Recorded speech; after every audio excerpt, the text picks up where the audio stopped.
ইয়াশ কোথায়? আমার বোনকে পেয়েছে তো? ইনায়া বুঝল কৌশিকের কথা, কাছে গিয়ে দ্রুত অক্সিজেন মাস্কটা লাগিয়ে দিয়ে বলল, ইয়াশ বাংলাদেশে গেছে, আপনিও যাবেন। সুস্থ হয়ে উঠুন, আমি নিজে আপনাকে নিয়ে যাব।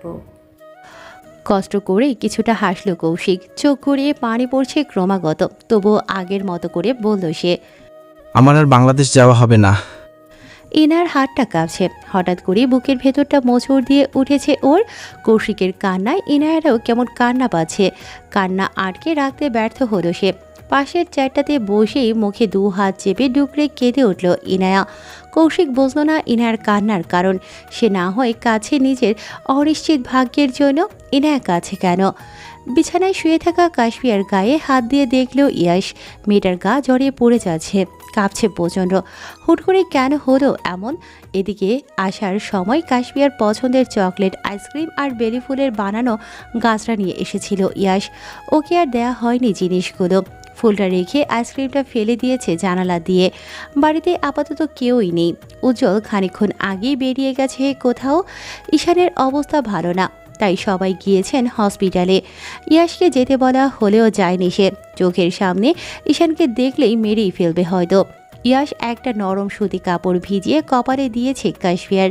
মেয়েটা বিড়বিড় করে বলছে কি যেন, কাছে গেলেই শুনল ইয়াশ বারবার বলে যাচ্ছে কাশপিয়া, তুমি কবে ফিরে আসবে ভাইয়া? আমার সাথে এমন লুকোচুরি খেললে আমিও কিন্তু রাগ করে চলে যাবো আব্বু আম্মুর কাছে। কথাগুলো স্পষ্টই শুনতে পেল ইয়াশ। কৌশিকের কথাটা মাথায় আসতেই কল দিল ইয়ানাকে। উপমার অসুস্থতার বিষয়টাও বলল। ইয়ানা হয়তো শিখিয়ে দিল কিছু। ইয়াশ কলটা কেটে কাভার থেকে কয়েকটা ব্ল্যাঙ্কেট বের করে এনে জড়িয়ে দিয়েছে কাশপিয়ার গায়ে। তবুও শরীরের কম্পন কমছে না মেয়েটার। ইয়াশ উঠে যেতে নিলেই ওর হাত ধরে নেয় কাশপিয়া, কাপা কাপা কণ্ঠে বলে, যাবেন না, ওই লোকটা যদি আবার আসে আমার ভয় লাগছে খুব। ইয়াশ দ্রুত কাছে গেলে ওর মাথায় হাত বুলিয়ে কপালে আলতো করে চুমু দিয়ে বলল, যাচ্ছি না, তুমি চোখ বন্ধ করে ঘুমিয়ে পড়ো। ইয়াশের বাহু আঁকড়ে ধরেই চোখ জোড়া বন্ধ করে নিল কাশপিয়া। পাড়ি জমালো ঘুমের দেশে। কাশপিয়ার ঘুমন্ত মুখশ্রীর দিকে নিষ্পলক চোখে তাকিয়ে আছে ইয়াশ। মুচকি হেসে ওর গালে হাত ছুঁয়ে বলছে, এই মেয়ে এত সুন্দর কেন? সৃষ্টিকর্তা যেন সব সৌন্দর্য ওর মধ্যেই দিয়েছেন। এমনি এমনি কি ইয়াশ তার নাম দিয়েছে উপমা? এই মেয়ে যে ইয়াশের মধুময় কবিতার প্রাণ, ওর অপার অনুভবের সন্ধান। ভোরের আলো ফুটেছে চারিদিকে, পাখির কিচিরমিচির ডাক শোনা যাচ্ছে বাইরে। জানালার পর্দা ভেদ করে বাইরের আলো এসে ইয়াশের চোখে পড়তেই ঘুম ভেঙে গেছে ওর। চোখে মুখে বিরক্তি নিয়ে পাশে থাকা ছোট্ট বালিশটা মাথার উপরে চেপে ধরে বলছে, আহা উপমা, জানলা আটকে চুপচাপ বসে শুয়ে পড়ো তো। আর কত ঘুমাবেন? ইয়াশ কথা বলো না, চোখ দুটো আবারও লেগে এসেছে ওর। হুট করে মনে পড়ল কাল রাতের ঘটনা। প্রচণ্ড জ্বরে গা পুড়ে যাচ্ছিল উপমার। এখন কি ঠিক আছে সে? উঠে বসল ইয়াশ। পাশেই এসে দাঁড়িয়েছিল কাশপিয়া, ওর হাত টেনে নিজের কাছে বসালো। কপালে গালে হাত দিয়ে দেখলো জ্বর কমেছে কিনা। নিশ্চিন্ত হলো ইয়াশ, এখন আর গায়ে জ্বর নেই মেয়েটার। কাশপিয়া এক ধ্যানে তাকিয়ে আছে ইয়াশের মুখপানে। এই মানুষটা ওকে নিয়ে এত ভাবে, অথচ পরিচয় মাত্র কিছুদিনের। কাশপিয়ার এমন ফ্যালফ্যাল করা চাহনি দেখে ভ্রু কুঁচকাল ইয়াশ। কাশপিয়া মনে হয় ভয় পেল ইয়াশের এমন চাহনিতে, চোখ সরিয়ে নিল অন্যদিকে। ইয়াশ ওর চুপসে যাওয়া মুখটা দেখে হেসে বলল, আমি সুন্দর জানি, তাই বলে এইভাবে তাকিয়ে থাকতে হবে? কাশ্মীরের দিকেই কত মানুষ তাকিয়ে থাকে, সে কারো দিকে তাকায় না। তাই বলছে? তা নয়তো কি? মাত্রই কে যেন চোখ দিয়ে গেলে খাচ্ছিল আমাকে। লজ্জা পেল কাশপিয়া। ইয়াশের কথার উত্তরে কি বলবে বুঝতে না পেরে চুপ করে রইল সে। ইয়াশ হাসলো আর মনে উঠে চলে গেল ওয়াশরুমের দিকে। জানালার পাশটায় গিয়ে দাঁড়িয়েছে কাশপিয়া। মামার কথা খুব মনে পড়ছে ওর। কেমন আছেন কে জানে। মামি ওর অবহেলা করলেও অসুস্থ মামাকে তো আগলে রেখেছিলেন ছোট থেকে। সেদিন বিয়ে থেকে পালাতে মামাই বলেছিলেন ওকে। কাশপিয়ার মনে পড়ছে সেদিনের কথা। কনের সাজে যখন বসেছিল বিছানায়, কান্না করতে করতে ফুলে গিয়েছিল ওর চোখ মুখ। উপায় না পেয়ে ভেবেছিল মা বাবার কাছে চলে যাবে সুইসাইড করে। দরজার ঠক ঠক আওয়াজে ধ্যান ভাঙল ওর। মামার গলা শুনে দ্রুত গিয়ে খুলে দিল দরজাটা। ভাগ্নিকে বুকে জড়িয়ে বলেছিলেন তিনি, তুই পালিয়ে যা কাশফি, তোর ভবিষ্যতের কথা ভেবেই আমি তখন এই বিয়েতে রাজি হয়েছিলাম। এমন ছেলে আমি জানতাম না রে মা, ক্ষমা করে দিয়ে আমাকে। মামার জোর করে রাখা 2 হাত ধরে বলল কাশফিয়া। আমি এই বিয়ে করব না মামা, তুমি আমার বাঁচিয়ে নাও, আমি ভাইয়ার কাছে যাব। তুই এখান থেকে পালিয়ে যা মা। কাশফিয়া শুনল মামার কথা, কোনো কিছু না ভেবে সুযোগ পেয়ে বাসা থেকে বেরিয়ে গেল ও। কিছু দূর যেতেই দেখে নিলেন ওর মামি। মরে যাবেন বলে ভয় দেখিয়ে আটকাতে চাইলেন ওকে। মামির মন ভোলানো কথায় একটা সময় কাশফিয়ারও মনে হলো বিয়েটা করে নেবে সে। মামিকে কিভাবে মরতে দেখবে নিজের জন্য। তখন কোথা থেকে হন্তদন্ত হয়ে ছুটে আসলেন ওর মামা। চিৎকার দিয়ে বললেন কাশফিয়াকে, কাশফি চলে যা মা, ফিরে আসবি না। ওই মদখোর মাতালের সাথে বিয়ে করার থেকে ভালো পালিয়ে যা তুই। কাশফিয়া ছলো ছলো চোখে তাকিয়ে আছে মামার দিকে। ওর মামি তখন ওনার হাত ধরে চোখ রাঙিয়ে বললেন, আহাদের কাছে আমাদের ধার দেনা আছে, কাশফিয়াকে দিয়ে দিলে ওসব আর নেবে না। নিজের ভালো কেন বুঝছো না তুমি? চুপ করো, কয়টা টাকার জন্য আমার ভাগ্নিকে বিক্রি করে দেব? কখনোই না। রুম থেকে বেরিয়ে আসলো আহাদ। চোখ পাকিয়ে তাকালো কাশফিয়ার মামা মামির দিকে। কথাবার্তা না বলে গিয়ে সবারে চর বসালো ওনার গালে। শার্টের কলার টেনে ধরে বলল রেগে মেগে, ভাগ্নের জন্য মায়া বেড়ে গেছে, বিয়ে দিবি না আমার সাথে? এ মেয়েকে আমার চাই, যে কোনো মূল্যে চাই। তুই ওকে পালিয়ে যেতে বলছিস কোন সাহসে? বলেই ওনাকে মাটিতে ফেলে মারতে শুরু করলো আহাদ। কাশফিয়া দূর থেকে দাঁড়িয়ে দেখছে মাটিতে পড়ে থাকা ওর মামাকে। কষ্ট হলো ওর। কাছে এসে নিজেও চর বসিয়ে দিল আহাদ লোকটার গালে। আহাদের রাগ বাড়ল তরতর করে। এই পুচকে মেয়ের এত সাহস! গায়ে হাত তুলল ওর। মনে মনে ভেবে নিল আহাদ যাই হয়ে যাক, এই মেয়েকে বিয়ে করেই ছাড়বে আজকে। কাশফিয়ার মামিও তখন খপ করে ধরে ফেললেন ওর হাতটা, কিন্তু আটকে রাখতে পারলেন না তিনি। মাটিতে পড়ে থাকা কাশফিয়ার মামা আঘাত করলেন আহাদকে। ওনার স্ত্রীকে ধমক দিলেন হাত ছেড়ে দিতে। মামার কথায় এবার সত্যিই চলে গেল কাশফিয়া। দৌড়াতে দৌড়াতে যখন বাড়ির সীমানা পেরোলো তখন এসে থামলো, কিন্তু অসাবধানতায় ধাক্কা লাগলো ইয়াসের গাড়িটার সাথে। ভাবনার জগৎ থেকে বেরোলো কাশফিয়া। লক্ষ্য করল রুহি এসে কড়া নাড়ছে রুমের দরজায়। নিজেকে স্বাভাবিক করে বলল ওকে, রুমে আসুন আপু। ইয়াস কোথায় কাশফিয়া? ওয়াশরুমে যাবেন? কোনো দরকার? দরকার তো ছিলই। তোমাদের খেতে ডাকছেন সবাই সিমি কলেজে, তাই আমি ডাকতে আসলাম। তাড়াতাড়ি চলে এসো, চাচি না হলে রাগ করবেন। আসছি, আপনি যান। মুস্কি হেসে চলে গেল রুহি। কাশফিয়া ওর পরনের 3 পিসটা পাল্টে কোনো রকমের শাড়ি পেঁচালো শরীরে। ঠিকঠাক হয়নি জানে, তবুও পরে নিয়েছে ওভাবেই। আয়নার সামনে যেতে ড্রেসিং টেবিলের ওপরে রাখা ফুলের মালাটা চোখে পড়ল ওর। মুহূর্তেই ঠোঁটের কোণে হাসি ফুটে উঠল কাশফিয়ার। এই ফুল যে ওর খুব পছন্দের। মাথার ভেজা চুল তাওয়ালে দিয়ে মুছতে মুছতে রুমে আসলো ইয়াশ। কাশফিয়ার দিকে তাকাতেই চোখ দুটো বড় বড় হয়ে এলো ওর। শাড়ি পরেছে নাকি অন্য কিছু বোঝা মুশকিল, তবে একটা জিনিস বুঝলো, ভালো করেই উপমা শাড়ি পরতে পারে না, হয়তো অভ্যাস নেই। ইয়াশ কাছে এলো কাশফিয়ার, বলল ওকে, এই মেয়ে, শাড়ি পরেছ নাকি গায়ে গামছা পেঁচিয়েছ? কথাটা কানে আসতেই ইয়াসের মুখপানে তাকালো কাশফিয়া। ঠিকঠাক মতো শাড়ি পরতে পারে না বলে কি লোকটা অপমান করলো ওকে? মুখ ভেঙচি কেটে বলল কাশফিয়া। আপনি পরিয়ে দিন তবে। ঠোঁট কামড়ে হাসলো ইয়াশ। কাশফিয়ার দিকে এগোতে এগোতে বলল সে, ঠিক আছে, আমি ইয়াস রায়হান, আমার ভদ্র ছেলে, কারোর কথা ফেলি না। ভ্রুজোড়া কুঁচকে এলো কাশফিয়ার। কারো কথা ফেলে না মানে? যে কেউ বললেই কি শাড়ি পরিয়ে দেবে নাকি ইয়াশ তাকে? রাগ হলো কাশফিয়ার। মুখ ঘুরিয়ে নিল অন্যদিকে। ইয়াশ বুঝলো হয়তো উপমার রাগের কারণ। হাসতে হাসতে চলে গেল রুম থেকে। যার আগে বলেও গেল কাশফিয়াকে, তুমি যে পোশাকে কমফোর্টেবল সেটাই পরো, শাড়ি পরার দরকার নেই। কাশফিয়া তখন মুখটাকে বেজার করে বলল ইয়াশকে, আসলে আমার শাড়ি পরার অভ্যেস নেই। ইয়াশকে কথাটা বলে হাতে থাকা শুকিয়ে যাওয়া ফুলের মালাটা নেড়েচেড়ে দেখল কাশফিয়া। আয়নার সামনে গিয়ে ক্লিপ দিয়ে মাথায় দিল সেটা। ইয়াশ ওর দিকে তাকিয়ে হাসছে আর মনে বলছে বিড়বিড় করে, শাড়ি পরার অভ্যেস করতে হবে না উপমা, আমাকে ভালোবাসার অভ্যেস করো, আমাকে একটু আদরে রাখো, তোমার সবটুকু জোরে থাকতে চাই আমি। কাশফিয়ার মনে হলো ইয়াশ কিছু বলছে ওকে। ফিরে তাকালো ইয়াসের দিকে, দেখলো ইয়াস চলে যাচ্ছে রুম থেকে বেরিয়ে। ইয়াসের কথা শুনে কাশফিয়াও বদলে নিল শাড়িটা। এসব পরার অভ্যেস নেই ওর, কিন্তু ইয়াসের আম্মু এভাবে দেখলেই যদি রেগে যান তখন কি হবে? পরক্ষণই আবার ভাবছে কাশফিয়া যাই হয়ে যাক, ইয়াস বাঁচিয়ে নেবে ওকে। খাবার টেবিলে বসে আছেন সবাই। ইয়াস আর কাশফিয়া এলো মাত্রই ইয়াসের পাশের চেয়ারটাতেই বসেছে কাশফিয়া। ওর সাজসজ্জা দেখেই রেগে গেলেন সুফিয়া বেগম। কেন বারবার ওনার কথার অবজ্ঞা করছে মেয়েটা, নাকি শিখিয়ে দিচ্ছে ওনার ছেলেই? নিজেকে সংযত করলেন সুফিয়া বেগম, বললেন না কিছুই। কিছু বললেই তো ছেলে ওনার রাগ দেখিয়ে চলে যাবে বাড়ি থেকে। উজ্জ্বল ইয়াসের ঠিক পাশের চেয়ারটাতেই বসেছিল, কানের কাছে এসে বলছে ওকে। কি শালাবাবু, কি হয়েছে? কি হবে? ইয়াস একবার তাকালো উপমার দিকে, মনোযোগ দিয়ে খাবার খাচ্ছে মেয়ে। হাসলো ইয়াস, উজ্জ্বলের দিকে তাকিয়ে বলল ওর মতো ফিসফিস করেই। বউটা ছোট, বড় হোক কিছুটা, আমার আদর নিতে পারবে না এই বয়সে। ধুর, কি যে বলো না তুমি। বউয়ের আদর না দিলে বয়স বাড়বে নাকি? তোমার আপুকেও তো। ভ্রু কুচকে তাকালো ইয়াস। উজ্জ্বলের মনে হলো ভুল সময় ভুল কথা বলেছে সে। এক হাত দিয়ে কান ধরে চোখের ইশারায় ক্ষমা চাইলো ইয়াসের কাছে।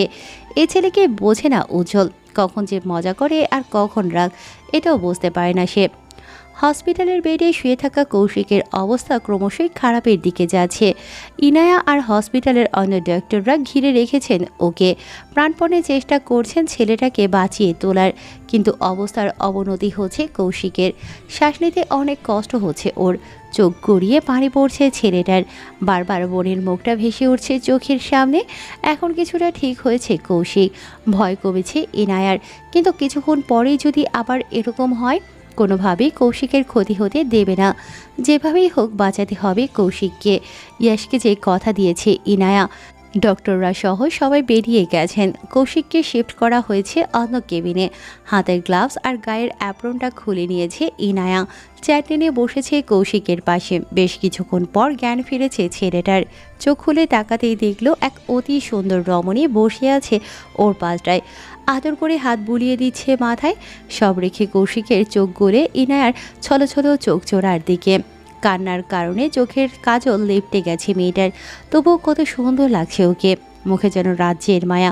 বুঝে পায় না কৌশিক এই মেয়ে এত কাঁদে কেন, নাকি তার মতো দুঃখীর কাছে আসলে দুঃখ বাড়ে মেয়েটার। 3 মাসে মনে হয় এই প্রথম কিছুটা ভালো লাগছে কৌশিকের। খুব করে মন চাইছে বাইরের আলো বাতাস গায়ে লাগাতে, কথা বলতে ইচ্ছে করছে ওর। ইনার দৃষ্টি পড়ল কৌশিকের দিকে, উদ্বিগ্ন হয়ে বলল ওকে। ঠিক আছেন আপনি? কি লাগবে আমাকে বলুন, আমি এক্ষুনি এনে দিচ্ছি। আমাকে একবার ইয়াসের সাথে কথা বলিয়ে দাও ইনায়া। আমাকে জানতে হবে আমার বোনকেও পেয়েছি কিনা। ও ভালো আছে জানলে মরেও শান্তি পাবো আমি। এভাবে বলবেন না, আল্লাহর উপর ভরসা রাখুন, আল্লাহ আপনাকে ভালো করে দেবেন।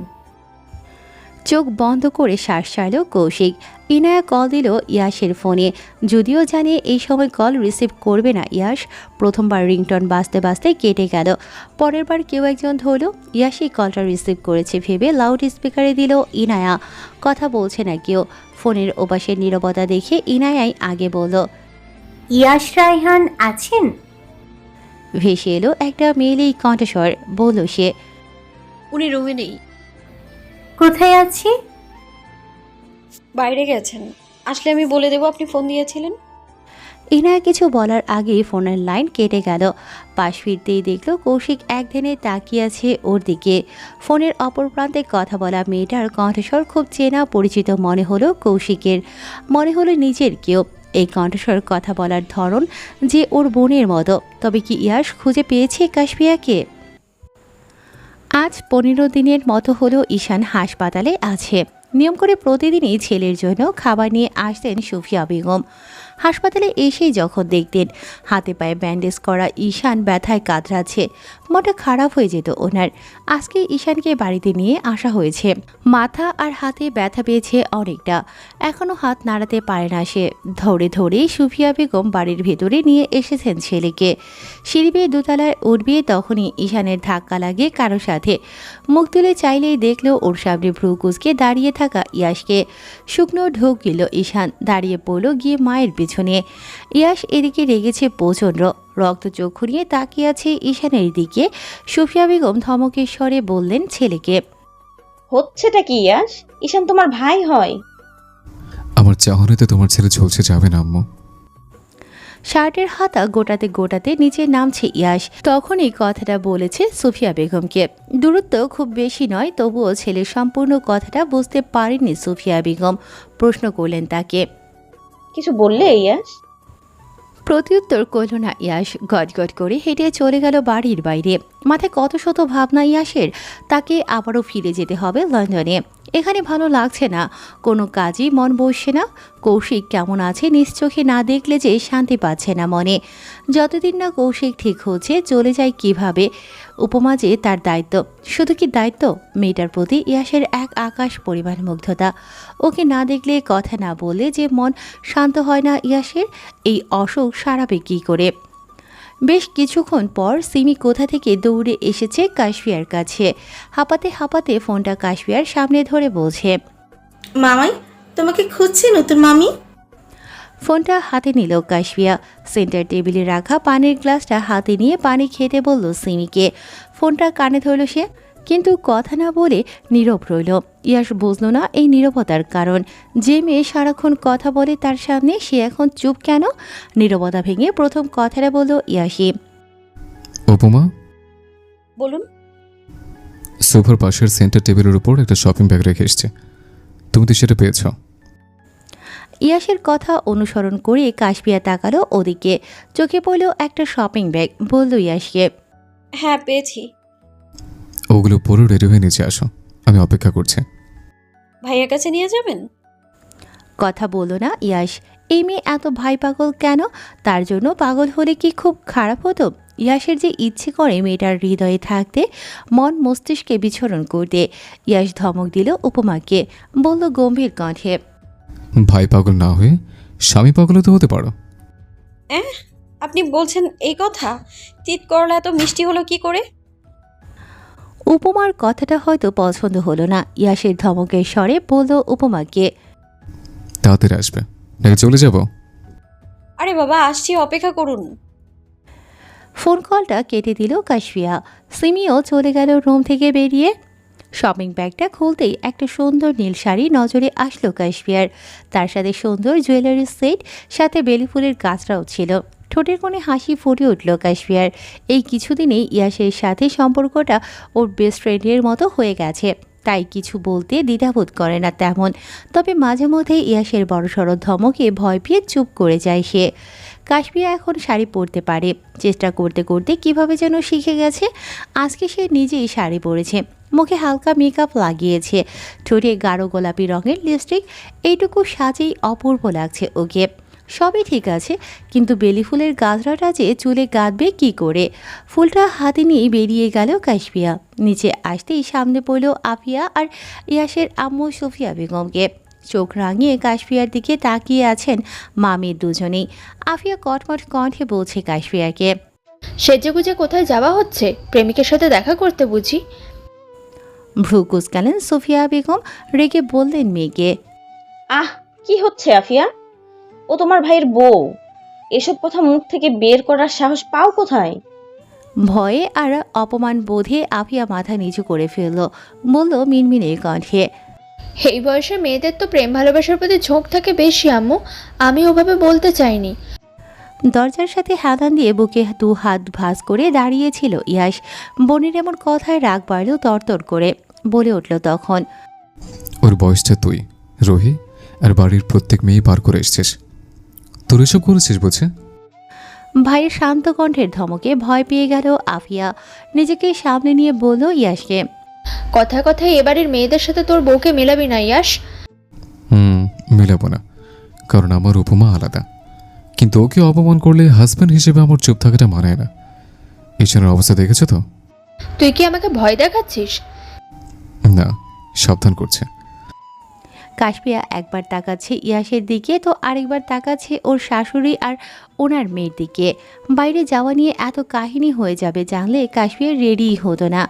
সুফিয়া বেগম অতিষ্ঠ ছেলে মেয়ের তর্কাতর্কিতে। আফিয়া তো এবার বলেই দিয়েছে কান্না করতে করতে, দেখলে আম্মু তোমার ছেলে কিভাবে এই মেয়ের জন্য আমাকে অপমান করে যাচ্ছে? দোষ তোমার কম নয় আফিয়া, বারবার কেন নিজের নোংরা কথা দিয়ে মেয়েটাকে আঘাত করো? ও এ বাড়ির বউ, মনে রেখো তুমি। ইয়াশ কথা বাড়ালো না আর মায়ের কথা শুনল কিনা সন্দেহ। কাশফিয়ার হাত ধরে নিয়ে চলে গেল বাড়ি থেকে। পথ আটকালো আফিয়া, ভাবলো ভাই ওর রাগ করে বাড়ি ছেড়েই চলে যাচ্ছে হয়তো। হাতে পায়ে ধরে এক প্রকার কান্নাকাটি শুরু করলো সে। ইয়াশের ভাবমূর্তির পরিবর্তন হলো না তেমন, তবে কাশফিয়ার মায়া হলো আফিয়ার জন্য। মিষ্টি হেসে চোখের ইশারায় শান্ত হতে বলল ওকে। চলে গেল ইয়াশের সাথে বেরিয়ে। ওদের যাওয়ার মানে তাকিয়ে আছে আফিয়া। অবাক হচ্ছে মেয়েটাকে দেখে, এ মেয়ে এত ভালো কেন, সবসময় কত অপমান করে। আর তার উত্তরে মন ভোলানো একটা হাসি দেয় কেবল। পরন্ত বিকেলে সুন্দর রাস্তা দিয়ে হেঁটে যাচ্ছে একজোড়া দম্পতি। সময়টা সুন্দর, চারিদিকে বাতাস বইছে। এমন সুন্দর আবহাওয়ায় ঘুরতে বেড়ালে মন ভালো হয়ে যাবে যে কারোরই। কাশফিয়ারও হয়েছে, কতবার ভেবেছে এরকম কেউ একজন আসবে তার জীবনে, ভালোবেসে আগলে রাখবে তাকে প্রতি মুহূর্তে। মাঝে মধ্যেই দুজনে মিলে প্রকৃতি দেখতে বেরোবে। হাঁটার পথে ফুচকার দোকান দেখলেই কাশফিয়া বায়না করবে তার কাছে। মানুষটাও সায় জানাবে ওর সব পাগলামিতে। অবশেষে কি আসলো সেই দিন? ইয়াসে কি তবে কাশফিয়ার কল্পনার রাজের রাজকুমার? ইয়াসের ডাকে ভাবনার জগৎ থেকে বেরোলেও কাশফিয়া। ফুলটা হাতে ঝুলিয়ে রাখার জন্য না, এই সুন্দর বেলি ফুলটা তোমার খোপাতেই মানায় উপমা। মুস্কি হেসে ফুলের গাছটাটা ইয়াসের দিকে বাড়িয়ে দিল কাশফিয়া। বলল ওটা গেঁথে দিতে তার চুলে। দেরি করল না ইয়াস, কাশফিয়ার থেকে ফুলের গাছটাটা এনে ওর পেছনে গিয়ে সুন্দর মতো ক্লিপ দিয়ে আটকে দিল ওটা। কাশফিয়া ঘুরে তাকালো ইয়াসের মুখপানে, ধ্যান ধরে তাকিয়ে রইল ইয়াসের দিকে। আগের মতো আবারও বলে উঠল ইয়াস। এই মেয়ে, কি ভাবছো এত? কিছুক্ষণ ইয়াসের দিকে তাকিয়ে বলল কাশফিয়া। ভাবছি চিৎকরলা রূপী ইয়াশ রায়হানের মধ্যে এত মিষ্টতা আসলো কি করে? ভ্রু কোচকালো ইয়াস। কাশফিয়ার মনে হলো ভুল করেছে সে। জিভ কেটে বলল, ভুল হয়েছে জনাব। কাশফিয়ার কথা বলার ধরন দেখে হাসলো ইয়াস। ওর হাত ধরে টেনে নিয়ে গেল কিছু দূরে থাকা দোকানটায়। খোলামেলা ছোট্ট দোকানটায় কত রকমের চুড়ি, নুপুর আর ফুলের গাছটা। কাশফিয়া বুঝলো ইয়াস এসব কিনে দেবে তাকে, তবুও বলল ইয়াসকে, আমাকে কিনে দিবেন বলে নিয়ে আসলেন বুঝি? হুম, তুই পছন্দ করে দিবে, আমি অন্য করার জন্য নেব। হাসি মুখটা চুপসে গেল কাশফিয়ার। ইয়াস কি এই চুড়ি নুপুর রুহির জন্যই কিনতে চাইছে? ভিতরে ভিতরে রাগ হলো কাশফিয়ার, তবুও বসতে দিল না ইয়াসকে। দুমুঠো কাচের চুড়ি নিয়েছে কাশফিয়া, ওগুলো আবার একটা মুখ ভেঙচি কেটে ইয়াসের হাতে ধরিয়ে দিয়েছে। এখানে দাঁড়িয়ে দাঁড়িয়ে ইয়াসকে অন্য কারোর জন্য গিফট কিনতে দেখতে রাগ লাগছে কাশফিয়ার, তাই সে মিথ্যা অজুহাত দেখিয়ে চলে গেছে কিছু দূরে দাঁড় করিয়ে রাখা ইয়াসের গাড়িটার কাছে। ইয়াস মুখ টিপে হাসছে কাশফিয়ার রাগ দেখে। গাড়ির সাথে হেলান দিয়ে দাঁড়িয়ে আছে কাশফিয়া। ইয়াস এসে দাঁড়িয়েছে ওর পাশে, গাল ফুলিয়ে অন্যদিকেই ঘুরে তাকালো কাশফিয়া। ইয়াস ওর হাত টেনে নিয়ে আসলো নিজের কাছে, যত্ন করে চুড়িগুলো পরিয়ে দিল কাশফিয়ার হাতে। চোখে মুখে বিস্ময় নিয়ে ঘুরে তাকালো কাশফিয়া, বলল ইয়াসকে, এগুলো আমার?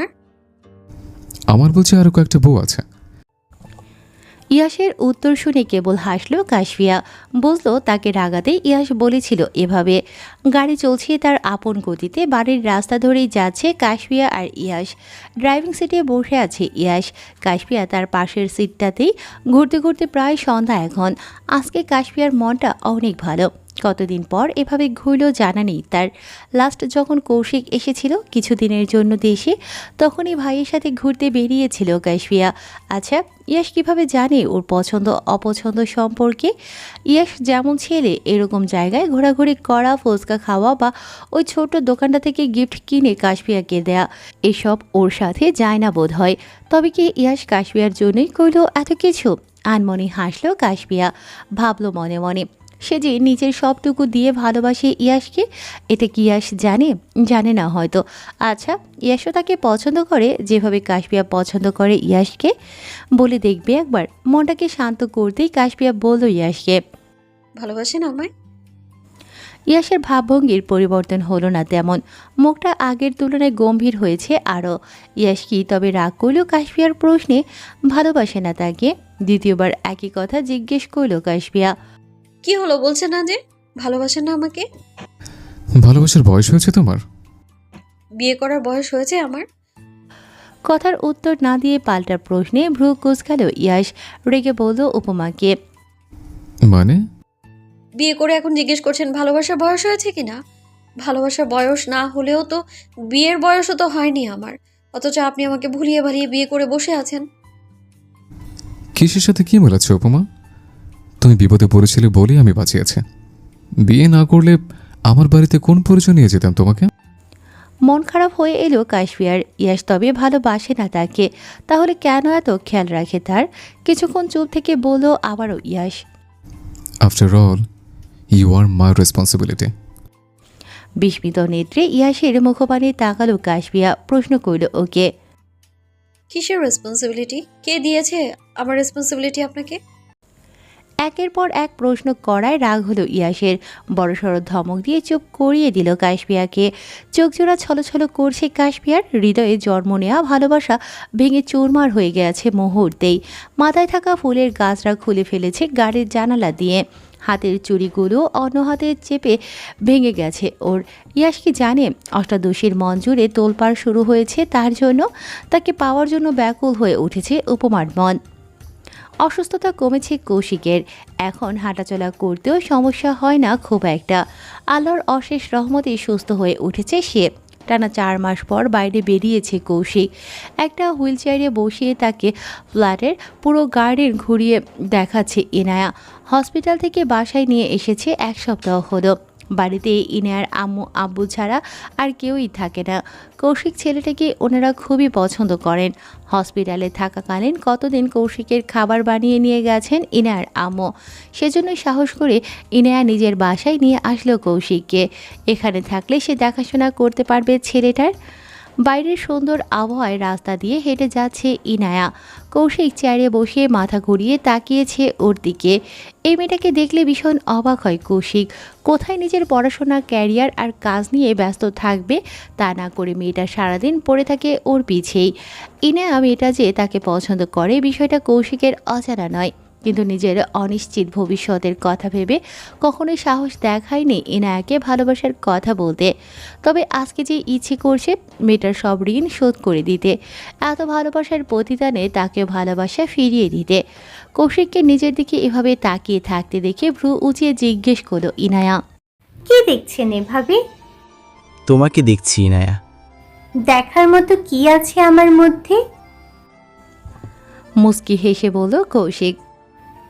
তা তো পড়ি, বই আমার শান্তি, আরেক শান্তি আপনাতে। কথাটা বলি দাঁত দিয়ে জিভ কাটলো ইনায়া। লজ্জায় মাথা কাটা যাচ্ছে ওর। কি বলে ফেললো এক্ষুনি? কৌশিক মুখ টিপে হাসলো। ইনায়া তাকিয়ে রইল ওর মুখপানে। কৌশিক এবার বলল ইনায়াকে। দেবদাস উপন্যাসে শরৎচন্দ্র চট্টোপাধ্যায়ের একটা উক্তি আছে, পড়েছ নিশ্চয়ই? তবে বেঁচে থাকতে তোমাকে কোনোদিন ভুলবো না, তোমাকে দেখার তৃষ্ণা আমার কখনো মিটবে না। ইনায়া নিষ্পলক চোখে তাকিয়ে আছে কৌশিকের মুখপানে। ওর এমন কাব্যিক কথায় কি বোঝালো? ইনায়া যেভাবে কৌশিককে ভালোবাসে, কৌশিকও কি তাকে ভালোবাসে ওভাবেই? ইনায়ার এমন চাহনি দেখে ভরকালো না কৌশিক। মেয়েটা এমন করবে কে জানতো? মুস্কি হেসে বলল কৌশিক। তোমার দিকে তাকালে আমার চোখে শান্তি লাগে ইনায়া। এই চোখ দুটো কারণে অকারণে তোমাকেই খুঁজে বেড়ায় সারাক্ষণ। ইনায়া দ্রুত গিয়ে কৌশিকের সামনে বসলো। ওর হাত দুটো ধরে উৎফুল্ল হয়ে বলল, ভালোবাসেন আমাকে? তা তো একটু বাসেই। খুশিতে কান্না করে দেবে এমন অবস্থা ইনায়ার। এই কথাটা শুনবে বলেই তো সে অপেক্ষা করেছিল এতদিন। অবশেষে তবে সত্যি হলো ইনায়ার স্বপ্ন। কৌশিক প্রেম নিবেদন করল তাকে। ঘুমন্ত কাশপিয়ার পায়ের কাছে এসে বসেছে ইয়াশ। হাতে থাকা নূপুর জোড়া একবার নেড়েচেড়ে দেখে যত্ন করে পরিয়ে দিল ওর পায়ে। কাছে গিয়ে মাথায় হাত বুলিয়ে বলল মনে মনে, রাগ করেছ? অভিমানী, অপেক্ষা করো একটু। সময় আসলে আমি তোমার সব রাগ ভাঙিয়ে দেব, বুঝিয়ে দেব। এই ইয়াশের মনে উপমা ব্যতীত অন্য কেউ ছিল না, আর আসবেও না। কাশপিয়া কি শুনলো ইয়াশের কথা? হয়তো না। কাশপিয়া নড়ে চড়ে উঠতেই ওর ঘুম ভেঙে যাবে, তাই ইয়াশ চলে গেল রুম থেকে। বিছানার উপরে রাখা ফোনটাতে বারবার রিংটোন বেজে কেটে যাচ্ছে। ইয়াশ মাত্রই আসলো রুমে। আশেপাশে তাকিয়ে খুঁজলো উপমাকে, রুমের কোথাও নেই সে। ব্যালকনি, ওয়াশরুম সব জায়গাতেই দেখলো, কিন্তু কোথাও নেই উপমা। মনটা কসকস করছে ইয়াশের। কোথায় গেল মেয়েটা? ফোনটা ফেলে রেখেই সিঁড়ি বেয়ে নিচে গেল ইয়াশ। একে দেখছি ইয়াশ। আফিয়া আর ইয়াশের আম্মু সুফিয়া বেগম হেসে হেসে কথা বলছেন উপমার সাথে। কিছুক্ষণ তাকিয়ে দেখলো ইয়াশ। কাশপিয়ার চোখ পড়ল ওর দিকে, ভ্রু উঁচিয়ে ইশারা জিজ্ঞেস করলো কি হয়েছে। আনমনে হাসলো ইয়াশ। এই মেয়ে সবার মন জিতে নিতে পারে সহজেই, যেভাবে জিতে নিয়েছে ওর রাগী মা বোনের মনও। ইয়াশ নিশ্চিত হয়ে চলে গেল নিজের রুমে। বিছানার কাজটায় এসে হাতে নিল ফোনটা, কল দিল সেই নাম্বারে।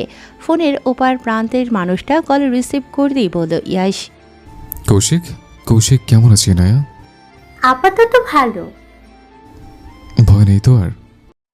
আছে। কৌশিক এখনো পুরোপুরি সুস্থ হয়নি ইয়াশ, কম হলেও আরো মাস 3 মতো তো লাগবে। পায়ে আর মাথায় আঘাতটা বেশি লেগেছিল, সুস্থ হতে সময় লাগবে। ইয়াশের ফর্সা মুখটা মুহূর্তেই ঢেকে গেল অন্ধকারে।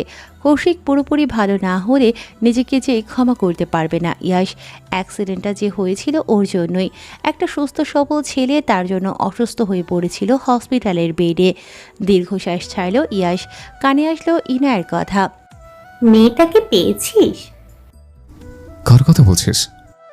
যার জন্য পাগল হয়ে দেশে গেলি? ঠোঁটের কোণে হাসি ফুটে উঠল ইয়াশের। কিছুক্ষণ চুপ থেকে বলল ইনায়াকে, তাকে তো পেয়েছে। তুই জানিস মেয়েটাকে? জানি তো, মেয়েটা আমাদের ইয়াশের ড্রিম গার্ল। মেয়েটা কৌশিকেরই বোন। অবাকের স্বরে বলল ইনায়া। কি? এটা কি সত্যি? ইয়াশ মিথ্যা কথা বলে না। মেয়েটা কি জানে তার ভাইয়ের অ্যাক্সিডেন্টের ব্যাপারে? না, বলিনি আমি। মেয়েটা বড্ড অভিমানী। ওর প্রাণপ্রিয় ভাই আমার জন্য অ্যাক্সিডেন্ট করে হসপিটালে বেরিয়ে শুয়ে আছে। জানলেও হয়তো এক্ষুনি আমার বাড়ি ছেড়ে চলে যাবে। আমার ভালোবাসাকে সে করোনা ভেবে ভুল করবে।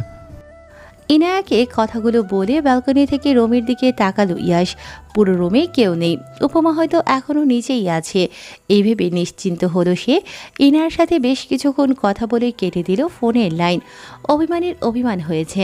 একটু একটু করে মনের মধ্যে জন্ম নেওয়া ভালোবাসা নিমিষে শেষ হয়ে গেছে তার। ছোট্ট মনটা ভেঙে চুরমার হয়ে গেছে প্রিয় মানুষের অবহেলায়। ভাইয়ের পরে যে মানুষটাকে সবচেয়ে বেশি বিশ্বাস করেছিল, যে যত্ন করে নিজ হাতে মেরে ফেলেছে কাশপিয়ার ভালোবাসাকে, কষ্ট দিয়েছে তাকে। কাশপিয়া ঠিক করেছে এখানে আর থাকবে না, চলে যাবে ইয়াশকে ছেড়ে। যে মানুষটা তাকে চায় না, ভালোবাসে না, তার কাছে কেনই বা পড়ে থাকবে সে? বিছানা থেকে নেমে ওয়াশরুমে যাবে বলে পা বাড়িয়েছিল কাশপিয়া।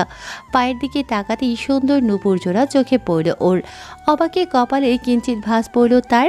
বিড়বিড় করে বলল, আমার পায়ে নূপুর আসলো কোথা থেকে? দরজার সামনে দাঁড়িয়ে থাকা ইয়াশ হাসল উপমার কথায়। এই মেয়ে এত বোকা কেন? যার প্রতি রাগ পুষে রেখেছে সে যে মনে মনে তাকেই ভালোবাসে, সেটা কি জানে এই মেয়ে? ছাদে দাঁড়িয়ে আছে রুহি, পাশে ইয়াশ। এতক্ষণ উজ্জ্বল আর ইয়াশ দাঁড়িয়ে গল্প করছিল এখানে। মাত্রই এসে উপস্থিত হয়েছে রুহি। উজ্জ্বলের জরুরি কাজ আছে তাই চলে গেছে ওখান থেকে। ইয়াশ চলে যাবে বলে পা বাড়িয়েছিল, তখনই দেখলো বাতাসে ফুলের টপটা পড়ে যাচ্ছিল মাটিতে।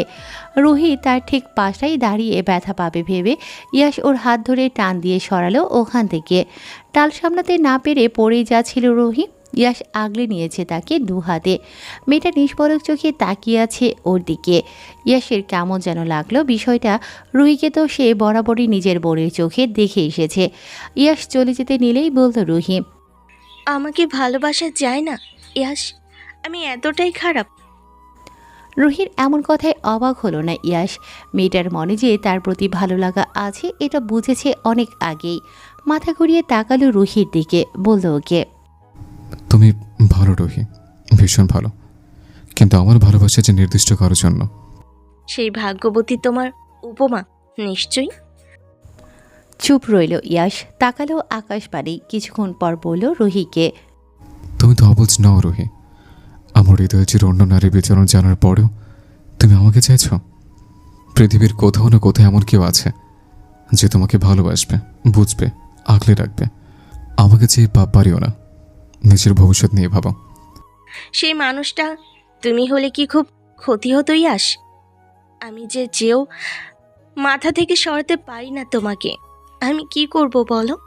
তোমাকে ভালো না বাসার উপায় বলে দাও, আমি আর ভালোবাসবো না তোমাকে। কথাটি ইয়াসের মুখে কী বা বলবে রুহির কথার উত্তরে। চুপচাপ মেয়েটা আজ নিজেকে ভেঙে চুরে প্রকাশ করছে যে ওর কাছে। ইয়াসের মনে হলো ছাদের দরজার সামনে থেকে এক্ষুনি গেল কেউ। কে ছিল? উপমা নিশ্চয়ই। মেয়েটা শুনল ইয়াসের পুরো কথা, নাকি অর্ধেক কথা শুনেই অভিমান বাড়ল তার প্রতি। ইয়াস চলে গেল ছাদ থেকে। ওর যাওয়ার পানে তাকিয়ে দীর্ঘশ্বাস ছাড়ল রুহি। দুফোঁটা পানি গড়িয়ে পড়ল চোখ থেকে। বলল সে, তোমাকে না পাওয়ার আক্ষেপ আমার সারা জীবন থাকবে ইয়াস, হয়তো মৃত্যুর আগ পর্যন্ত। আমাকে একটু ভালোবাসলেও তো পারতে তুমি। এই অপূর্ণতা নিয়ে মরতে হতো না আমাকে। মেঝেতে বসে হাঁটুতে মুখ গুজে কান্না করছে কাশফিয়া। ছাদে তখন গিয়েছিল ইয়াসকে খুঁজতেই। যখন ইয়াস আর রুহিকে ওভাবে এতটা কাছাকাছি দেখল, মনের মধ্যে কি হচ্ছিল কেবল কাশফিয়াই জানে। রুহির পাশে যে সহ্য হচ্ছিল না ইয়াসকে। রুহি বুঝি সেই ভাগ্যবতী যার জন্য কাশফিয়াকে সামনে রেখে অবহেলা করছে ইয়াস। কথাগুলো ভেবে ডুকরে কেঁদে উঠল কাশফিয়া। মনে মনে ঠিক করলো আজকে সে চলে যাবে এখান থেকে, আর কখনোই আসবে না ইয়াসের সামনে। বারবার দরজায় ধাক্কা দিচ্ছে ইয়াস, ডেকে যাচ্ছে তার উপমাকে। উপমাকে তবে ভুল বুঝলো ইয়াসকে। ধৈর্যের বাঁধ ভেঙে গেল ইয়াসের। প্রচণ্ড রেগে গেল এবার। ধমকের স্বরে বলে উঠল কাশফিয়াকে। চোখের পানি শাড়ির আঁচল দিয়ে মুছে নিল কাশফিয়া। উঠে গিয়ে দরজাটা খুলে দিল সে। চলে যাচ্ছে দেখে ইয়াস ওর হাত ধরে আটকাল। রেগে বলল, সমস্যা কি তোমার? রাগে ফুঁসছে কাশফিয়া নিজেও। ইয়াসের থেকে নিজেকে ছাড়াতে চেয়ে বলল কটমট কণ্ঠে, আপনার সমস্যা কি? কারণে অকারণে ছবেন না আমায়, ছাড়ুন বলছি। তরতর করে রাগ বাড়ল ইয়াসের। শক্ত করে কাশফিয়ার হাত চেপে ধরে বলল, তোমাকে স্পর্শ করে সার্টিফিকেট আমি অনেক আগেই পেয়েছি। তোমার শরীর, মন, মস্তিষ্ক জুড়ে বিচরণ করার অধিকার কেবল ইয়াস রয়হানেরই আছে। ভুলে যাচ্ছ তুমি আমার বিয়ে করা বউ। ওটাকে বিয়ে বলে? দয়ালু ইয়াস রায়হান আমাকে বাঁচাতে, আমার ভাইয়ের দেয়া দায়িত্ব পালন করতে কেবল এই বিয়েটা করেছেন। আপনি আমাকে একবারও বলেছেন আমার ভাইয়া হসপিটালে পড়ে আছে, ওর অ্যাক্সিডেন্ট হয়েছে, তাও আপনার জন্য বলেছেন আপনি আমায়?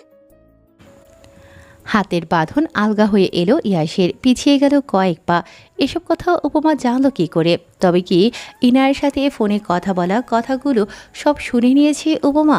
মেয়েটাকে এসবের জন্যই রাগ করে আছে ওর ওপর। কিভাবে বোঝাবে উপমাকে কৌশিকের সাথে এমনটা হোক তা কখনোই চায়নি ইয়াস। ইয়াস তাকিয়ে আছে সামনে দাঁড়িয়ে থাকা কাশফিয়ার দিকে। ও দরজা দিয়ে বেরিয়ে যেতে নিলেই আবারও হাতটা ধরে নিল ইয়াস। একটানে এনে ফেলল নিজের বুকে।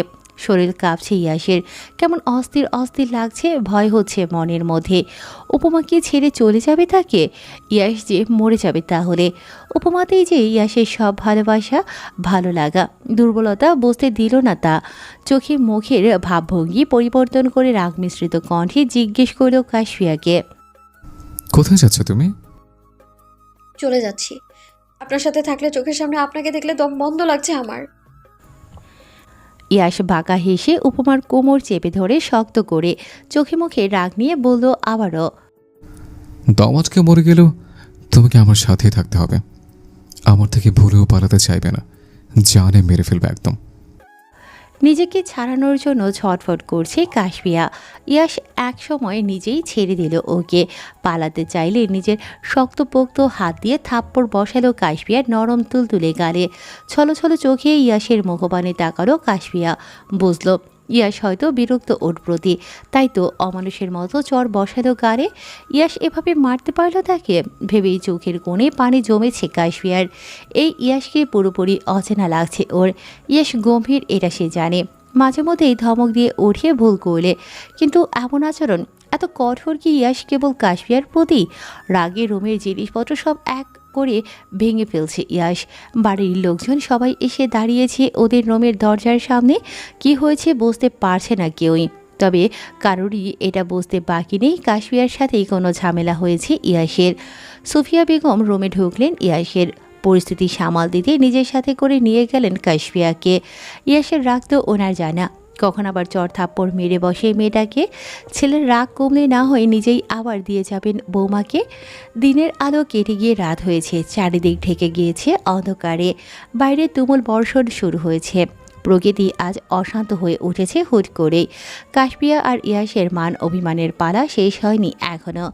আজকেই সব ঠিকঠাক করে এসেছে ইয়াস। সে ফিরে যাবে নিজের কাজের জায়গায়। পরিচিত দেশটাতে এখানের সব কিছুই বিরক্ত লাগছে ওর। ইয়াস নিজের রুমেই যাচ্ছিল, মায়ের রুমটার দিকে চোখ যায় তখন। রাত প্রায় 12টার কাছাকাছি। এত রাতে দরজা খোলা দেখে ভাবলো কি হয়েছে। ইয়াস আস্তে আস্তে রুমে ঢুকলেই বিছানায় ওর আম্মুর পাশে শুয়ে থাকা কাশফিয়াকে দেখল। কি যেন হলো ইয়াসের। উপমার ঘুমন্ত মায়াবী মুখশ্রী খুব করে টানছে ওকে। বারবার গোলাপি অধৈর্যরা ঠোঁট ছোঁয়াতে ইচ্ছে করছে নিজের। ইয়াস এগিয়ে গেল কাশফিয়ার কাছে, কুলে তুলে ওকে নিয়ে গেল নিজের রুমে। কাশপিয়াকে বিছানায় রেখে ওর পুরো মুখে চুমো এঁকে দিল ইয়াস। মেয়েটাকে আজ খুব করে কাছে পেতে ইচ্ছে করছে ওর।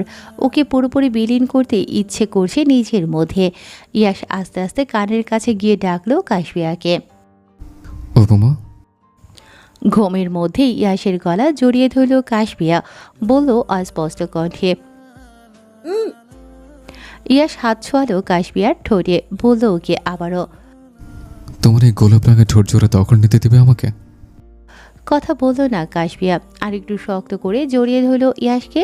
প্রিয়সীর গভীর আলিঙ্গন পাগল করে দিয়েছে ইয়াসকে। কোনো কিছু না ভেবে সে আঁকড়ে ধরল কাশপিয়ার অধর। তড়িৎ গতিতে চোখ খুলে তাকালো কাশপিয়া। ইয়াসকে ছেড়ে দিল সে। বুকে ধাক্কা দিয়ে সরাতে চাইল নিজের থেকে। বাঁধ মানল না ইয়াস। আরও গভীর হলো ওর চুম্বন, ওর হাতের স্পর্শ। একসময় কাশপিয়ার কি যেন হলো, ছেড়ে দিল নিজেকে ইয়াসের হাতে। কাশপিয়ার পুরো শরীর জুড়ে রাজত্ব চালাচ্ছে ইয়াস। কখনো গলায়, কখনো আবার ঠোঁটে মুখ ডোবাচ্ছে নিজের। ইয়াসের ঠোঁটের স্পর্শে পাগল হওয়া অবস্থা কাশপিয়ার। খামছে ধরেছে ইয়াসের মাথার এলোমেলো চুলগুলো। পরনে থাকা শাড়ির আঁচল ধসে পড়েছে, কখন খেয়াল নেই সেদিকে। ইয়াসের গায়ের শার্টও গড়াগড়ি খাচ্ছে মেঝেতে। দুজনে মিলে হারিয়ে গেছে ভালোবাসার রাজ্যে। চোখ খুলে তাকাতেই পাশে শুয়ে থাকা ইয়াসের ঘুমন্ত মুখশ্রী নজরে আসলো কাশপিয়ার। পরম যত্নে তাকে আগলে রেখেছে নিজের বাহু ধরে। ইয়াসের উস্কো খুস্কো চুল, ফর্সা মুখে খোঁচা খোঁচা দাড়ি ওর সৌন্দর্য যেন বাড়িয়ে তুলেছে আরও। কাশপিয়া হাত ছোঁয়ালো ওর পুরো মুখে। ইয়াস নড়ে চড়ে উঠতেই চোখ বন্ধ করে নিল কাশপিয়া। কাল রাতের কথা মাথায় আসতেই লজ্জায় লাল হলো ওর পুরো মুখ। কিছুক্ষণ না যেতেই মনে পড়ল কাশপিয়ার ইয়াসের ফোনে বলা কথাগুলো। কৌশিকের অ্যাক্সিডেন্টের কারণ সে নিজে। করোনা দেখাতেই কি তবে বিয়ে করে বাড়িতে নিয়ে এসেছে তাকে? সাথে তখন রুহির সাথে ইয়াসকে ওভাবে দেখে রাগ হয়েছিল কাশপিয়ার। সব কিছু ভুলে গেলেও ওই ঘটনাটা কি করে ভুলবে? ইয়াস ভালোবাসেনি কাশপিয়াকে, তার মন জুড়ে তো রুহি আছে। নিজের গায়ের দিকে তাকাতেই পরনে থাকা ইয়াসের শার্টটা চোখে পড়ল ওর। রাগ হলো নিজের উপরেই। কি করে বসেছে এসব? কাশপিয়া উঠে বসলো হুট করেই। ইয়াসের থেকে নিজেকে ছাড়িয়ে বিছানা থেকে নামতে যাবে, তখনই ওর হাতের কবজিতে টান পড়ল। ইয়াস এক টানে কাশপিয়াকে নিয়ে এলো নিজের বুকে, শক্ত করে জড়িয়ে ধরল আগের মতো করেই। বলল গম্ভীর কণ্ঠে, পালাতে চাইছো আমার থেকে? নিজেকে ইয়াসের থেকে ছাড়ানোর চেষ্টা করতে করতে বলল কাশপিয়া। না, সারা জীবনের মতো ছেড়ে যেতে চাইছি আমি আপনাকে। কাশপিয়াকে বিছানায় ফেলে ওর দিকে কিছুটা ঝুঁকল ইয়াস। শক্ত হাতে চোয়াল চেপে ধরে বলল, কি বললে? আবার বলো, আমি শুনিনি। ইয়াসের চোখগুলো কেমন লাল লাল হয়ে আছে, চেহারায় রাগের আভাস। একটু হলেও তো ইয়াসের রাগের সাথে পরিচিত সে। ভয়ে চুপ করে রইল কাশপিয়া, কথা বলল না আর। ইয়াসের কি যেন হলো, সব ভুলে ঠোঁট ছোঁয়ালো কাশপিয়ার ঠোঁটে। ওর মাথায় এলোমেলো চুলগুলো খামছে ধরল কাশপিয়া। ইয়াসের রাগ হলো আচমকাই। কাশপিয়ার কিছুক্ষণ আগে বলা কথাগুলো বারবার মনে পড়ছে ওর। প্রচণ্ড রাগে ইয়াস চুমুর জায়গায় কামড় বসালো কাশপিয়ার কাপা কাপা পাতলা ঠোঁটে। ঠোঁটের তীব্র জ্বলুনি আর ব্যথায় কাশপিয়া নিজের সবটুকু শক্তি দিয়ে ধাক্কা দিল ইয়াসের বুকে। শক্তপোক্ত শরীরের ইয়াসের শক্তির সাথে পেরে উঠল না কাশপিয়া। হার মানল সে। পুরো শরীর জুড়ে ইয়াসের ঠোঁটের ছোঁয়ায় নুইয়ে পড়ল লজ্জাবতী পাতার ন্যায়। ঘুম ভাঙতেই আশেপাশে তাকিয়ে দেখল ইয়াশ। কাশফিয়া নেই পুরো রুমের কোথাও। ভাবলো হয়তো ওয়াশরুমে গিয়েছে। দ্রুত গিয়ে দেখলো ওখানেও নেই কাশফিয়া। মাথার কেমন করছে ইয়াশের। তখন কি একটু বেশি মিসবিহেভ করে ফেলেছে ওর সাথে? কি হলো ইয়াশের? সমস্যা, নিজের রাগ নিয়ন্ত্রণ করতে পারে না সে। অতিরিক্ত রাগে ভুলভাল কাজ করে বসে, পরে আবার নিজেই আফসোস করে। শার্টের হাতা গোটাতে গোটাতে সিঁড়ি দিয়ে নিচে নামছে ইয়াশ। সুফিয়া বেগম টেবিলে খাবার সাজিয়ে অপেক্ষা করছিলেন ছেলের জন্য। ওকে দেখা মাত্রই জিজ্ঞেস করলেন, বৌমা কোথায় ইয়াস? সকাল থেকে দেখছি না মেয়েটাকে। কপালে ফাঁস পড়ল ইয়াশের। কাশফিয়া কি তবে বাড়িতে নেই? ছেলের উত্তর না পেয়ে আবারও বললেন সুফিয়া বেগম, কি হলো বলছিস না যে? কি এত ভাবছিস? কিছু না আম্মু, আমি যাচ্ছি। যাচ্ছি মানে? কোথায় যাচ্ছ তুমি? কথা বলো না ইয়াশ। চুপচাপ চলে গেল বাড়ি থেকে। আনোয়ার সাহেব এসে দাঁড়িয়েছেন স্ত্রীর পাশে। ছেলের যাওয়ার পানে তাকিয়ে দীর্ঘশ্বাস ছাড়লেন তিনি। ভাবলেন মনে মনে, নিজেদের ভুলেই কি ছেলেটা আজ এত দূরে সরে গেল ওনাদের থেকে? আফসোস হয় আনোয়ার সাহেবের। ইয়াশ তো এতটা গম্ভীর কঠোর ছিল না কোনো কালে। পড়াশোনার জন্য ছেলেকে বাহিরে পাঠানোটাই কি তবে কাল হলো ওনাদের জন্য? কাশফিয়ার কাজে অতিষ্ঠ ইয়াশ না বলে বাড়ি থেকে চলে গিয়েছিল কিছুক্ষণ আগেই। ইয়াশ আবার খুঁজে নিয়ে এসেছে ওকে। কাশফিয়াকে খুঁজে না পেয়ে গাড়িটা নিয়ে বের হয়েছিল তখন। বারবার আশেপাশে তাকিয়ে খুঁজছিল তার উপমাকে। চোখে মুখে চিন্তার ছাপ ইয়াশের। যে কেউ দেখলেই বলে দেবে ভালো নেই সে। একটা খোলামেলা জায়গায় এনে গাড়িটা দাঁড় করিয়েছে ইয়াশ। দেখল লোকজন সব জড়ো হয়েছে এক জায়গাতে। মনে হলো অ্যাক্সিডেন্ট হয়েছে। ওসব নিয়ে মাথা না ঘামিয়ে কাশফিয়াকে খুঁজতেই ব্যস্ত হয়ে পড়ল ইয়াশ। কয়েকজনকে ওর ছবি দেখালো, কিন্তু কেউই দেখেনি কাশফিয়াকে। মাথাটা ঘুরছে ইয়াশের। অন্ধকার লাগছে চারিপাশ। কোথায় খুঁজবে সে তার উপমাকে? কয়েকটা লোক হেঁটে যাচ্ছে আর বলছে, মেয়েটার বয়স খুব কম, 17 কি 18 হবে। এই বয়সেই এমন মর্মান্তিক দুর্ঘটনায় পৃথিবীর মায়া ত্যাগ করতে হলো মেয়েটাকে। আহারে জীবন। অন্য লোকটাও ওনার কথার উত্তরে এমন কিছুই বলল। কিছু মুহূর্তের জন্য মাথাটা কেমন করছিল ইয়াশের। দম বন্ধ লাগছিল ওর। চিন্তিত হয়ে সামনে গিয়ে দাঁড়ালো লোক দুটোর। জিজ্ঞেস করলো ওনাদের, মেয়েটা দেখতে কেমন? লোক দুটো একজন অন্যজনের মুখ চাওয়াচাই করে উত্তর দিল ইয়াশের কথার। মুখটা পুরো থেতলে গেছে বাবা, চেহারা কেমন কিছু বোঝাই যাচ্ছে না। তবে মেয়েটার পরনে নীল রঙের শাড়ি, সাথে মনে হলো সে বিবাহিত। কয়েক পা পিছিয়ে গেল ইয়াশ। খামচে ধরল নিজের মাথার চুল। এই ঠান্ডার মধ্যেও ঘেমে নিয়ে একাকার অবস্থা ওর। লোক দুটো বুঝলো না কিছুই। জিজ্ঞেস করলো কি হয়েছে। কাউকে উত্তর না দিয়ে ইয়াশ ছুটে চলল অ্যাক্সিডেন্ট হওয়া জায়গাটাতে। লোকজন ঠেলে ভেতরে ঢুকলো সে। প্রথমে মনে হলো মেয়েটা তার উপমাই। কথাটা ভেবে আবার নিজেই নিজেকে বকা দিয়ে বলল, না না, এটা হতে পারে না। মেয়েটার হাতের দিকে তাকালে বুঝতে পারল ইয়াশ মেয়েটার গায়ের রং শ্যামলা, উপমাতেও ফর্সা। তাছাড়া এটা ইয়াশের উপমা হতেই পারে না। ওর কিছু হলে যে ইয়াশ মরে যাবে। ওর বুকের বাম পাশে চিনচিন ব্যথার সৃষ্টি হবে। ইয়াশ চলে আসলো ওই জায়গাটা ছেড়ে। ভাবলো এবার পুলিশ স্টেশনেই যাবে। আকাশে মেঘ ডাকছে, হয়তো বৃষ্টি আসার জানান দিচ্ছে। আকাশ পানে তাকালো ইয়াশ। বুকের বাম পাশটায় হাত দিয়ে দীর্ঘশ্বাস ছেড়ে মনে মনে বলল, তুমি কোথায় হারিয়ে গেলে উপমা?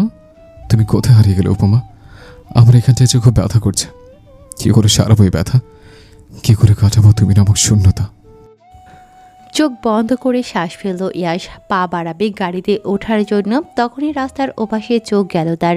নীল শাড়ি পরিহিত এক মেয়ে বসে আছে কৃষ্ণচূড়া গাছের নিচে। গাছের ফুলগুলোর দিকে তাকিয়ে মুচকি হাসে। আর কি যেন ভাবছে। মনটা এবার শান্ত হলো ইয়াশের। কিন্তু তার উপমাকে পেয়ে খুশি হওয়ার বদলে তরতর করে রাগ বাড়ল ওর। কাছে গিয়ে কাশফিয়ার হাত ধরে হিড়মিড় করে টেনে নিয়ে গেল গাড়িতে। বাড়িতে এসেও ধমক দিয়েছে বেশ কয়েকটা। সুফিয়া বেগম দেখেছিলেন ছেলে বৌমার ঝগড়া। কিছু বলতে গেলেই ইয়াশ থামিয়ে দিল ওনাকে। কাশফিয়া তর্ক করছিল ইয়াশের মুখে মুখে। এক তো করছে তার উপর এত গলাবাজি। রাগ হলো ইয়াশেরই। আরেকবার কাশফিয়ার গালে চর বসাতে গেলেই ফুপিয়ে কান্না করে উঠল সে। ওর গাল দুটো এমনিতেই লাল হয়ে আছে ইয়াশের শক্তপোক্ত পুরুষালী হাতের পরপর কয়েকটা থাপ্পড় খেয়ে। কাশফিয়ার পাক নামর জন্য দুগালে চর পড়েছে বেশ কয়েকটা। লোকটার প্রতি প্রচণ্ড রাগ জমেছে কাশফিয়ার। কিভাবে অমানুষের মতো গায়ে হাত তুলেছে ওর। সারাদিনে একবারও কথা বলেনি ইয়াসের সাথে, আর কখনো কথা বলবে না বলেই ঠিক করেছে। একবার ফিরিয়ে নিয়ে এসেছে তো কি হয়েছে, সে আবারও চলে যাবে। এই বাড়িতে ইয়াসের সাথে থাকার থেকে ভালো গলায় দড়ি দিয়ে মরে যাবে। কথাগুলো ভাবছে আর কান্না করছে কাশফিয়া। দরজার ঠক ঠক আওয়াজে ধ্যান ভাঙল ওর। তাকিয়ে দেখলো রুহি দাঁড়িয়ে আছে দরজার সামনে। রুহিকে দেখেই কালকের ঘটনাটা মনে পড়ে গেল আবার। ওকে ভিতরে আসতে না বলে বসে রইল ওভাবেই। রুহি বুঝলো কাশফিয়া রেগে আছে কোনো কারণে। নিজেই রুমে ঢুকে বসলো ওর পাশে। বলল কাশফিয়াকে, তুমি কি আমার উপর রাগ করেছো কাশফিয়া? চোখের পানি মুছে নিল কাশফিয়া। নিজেকে শান্ত করে ঠোঁটের কোণে হাসি ফুটিয়ে বলল রুহিকে, না তো, আমি তো রাগ করেছি নিজের উপর, নিজের ভাগ্যের উপর। মুস্কি হেসে বলল রুহি, ইয়াস তোমারই কাশফিয়া। ও হৃদয়ে যত্ন করে উপমার নামটাই খোদাই করে রেখেছি। কি ভাবছো এগুলো আমার কথা? এগুলো হলো ইয়াসের কথা। ইয়াস তোমাকে ভালোবাসে, বুঝতে পারছো? তুমি কতটা ভাগ্যবতী। ভাগ্যের দোষ দিয়ে ভুল করো না মেয়ে। কাশফিয়া নিশ্চুপ রইল, কেবল তাকিয়ে রইল রুহির মুখপানে। মেয়েটার মুখে হাসি, অথচ ভেতরটা জ্বলে পুড়ে শেষ হয়ে যাচ্ছে। সামনের মানুষটা হয়তো জানেও না এটা। কাশফিয়ার চুপ থাকা দেখে আবারও বলল রুহি, আমি যাকে খুব করে চাইতাম তুমি তাকে অবজ্ঞা করি দড়ি ঠেলে দিও না কাশফিয়া। তুমি তো ভাগ্যবতী, ইয়াসের উপমা তুমি। নিজের মনকে কিছুটা শান্ত করে কাশফিয়া প্রশ্ন করল রুহিকে, আগে চাইতে এখন চাও না বুঝি? ছলো ছলো চোখ জোড়া নিয়ে রুহি তাকিয়ে আছে কাশফিয়ার মুখপানে। কান্না আটকে রাখতে ব্যর্থ হচ্ছে সে। নিজের দুর্বলতা প্রকাশ করতে চায় না কাশফিয়ার সামনে, তাই উঠে চলে গেল দ্রুত। সময়টা সন্ধ্যা, বাহিরের আবহাওয়া তেমন ভালো না। কিছুক্ষণ পরপরই আকাশে মেঘ ডেকে বৃষ্টি শুরু হচ্ছে। বৃষ্টির পানিতে ভিজে বাড়ি ফিরেছে ইয়াস। কাশফিয়া বসে আছে বিছানায়। ইয়াসের অবস্থা দেখে তাওয়ালটা বের করে দিল ওকে। ইয়াস তাওয়াল না নিয়ে চোখ রাঙিয়ে তাকালো কাশফিয়ার দিকে।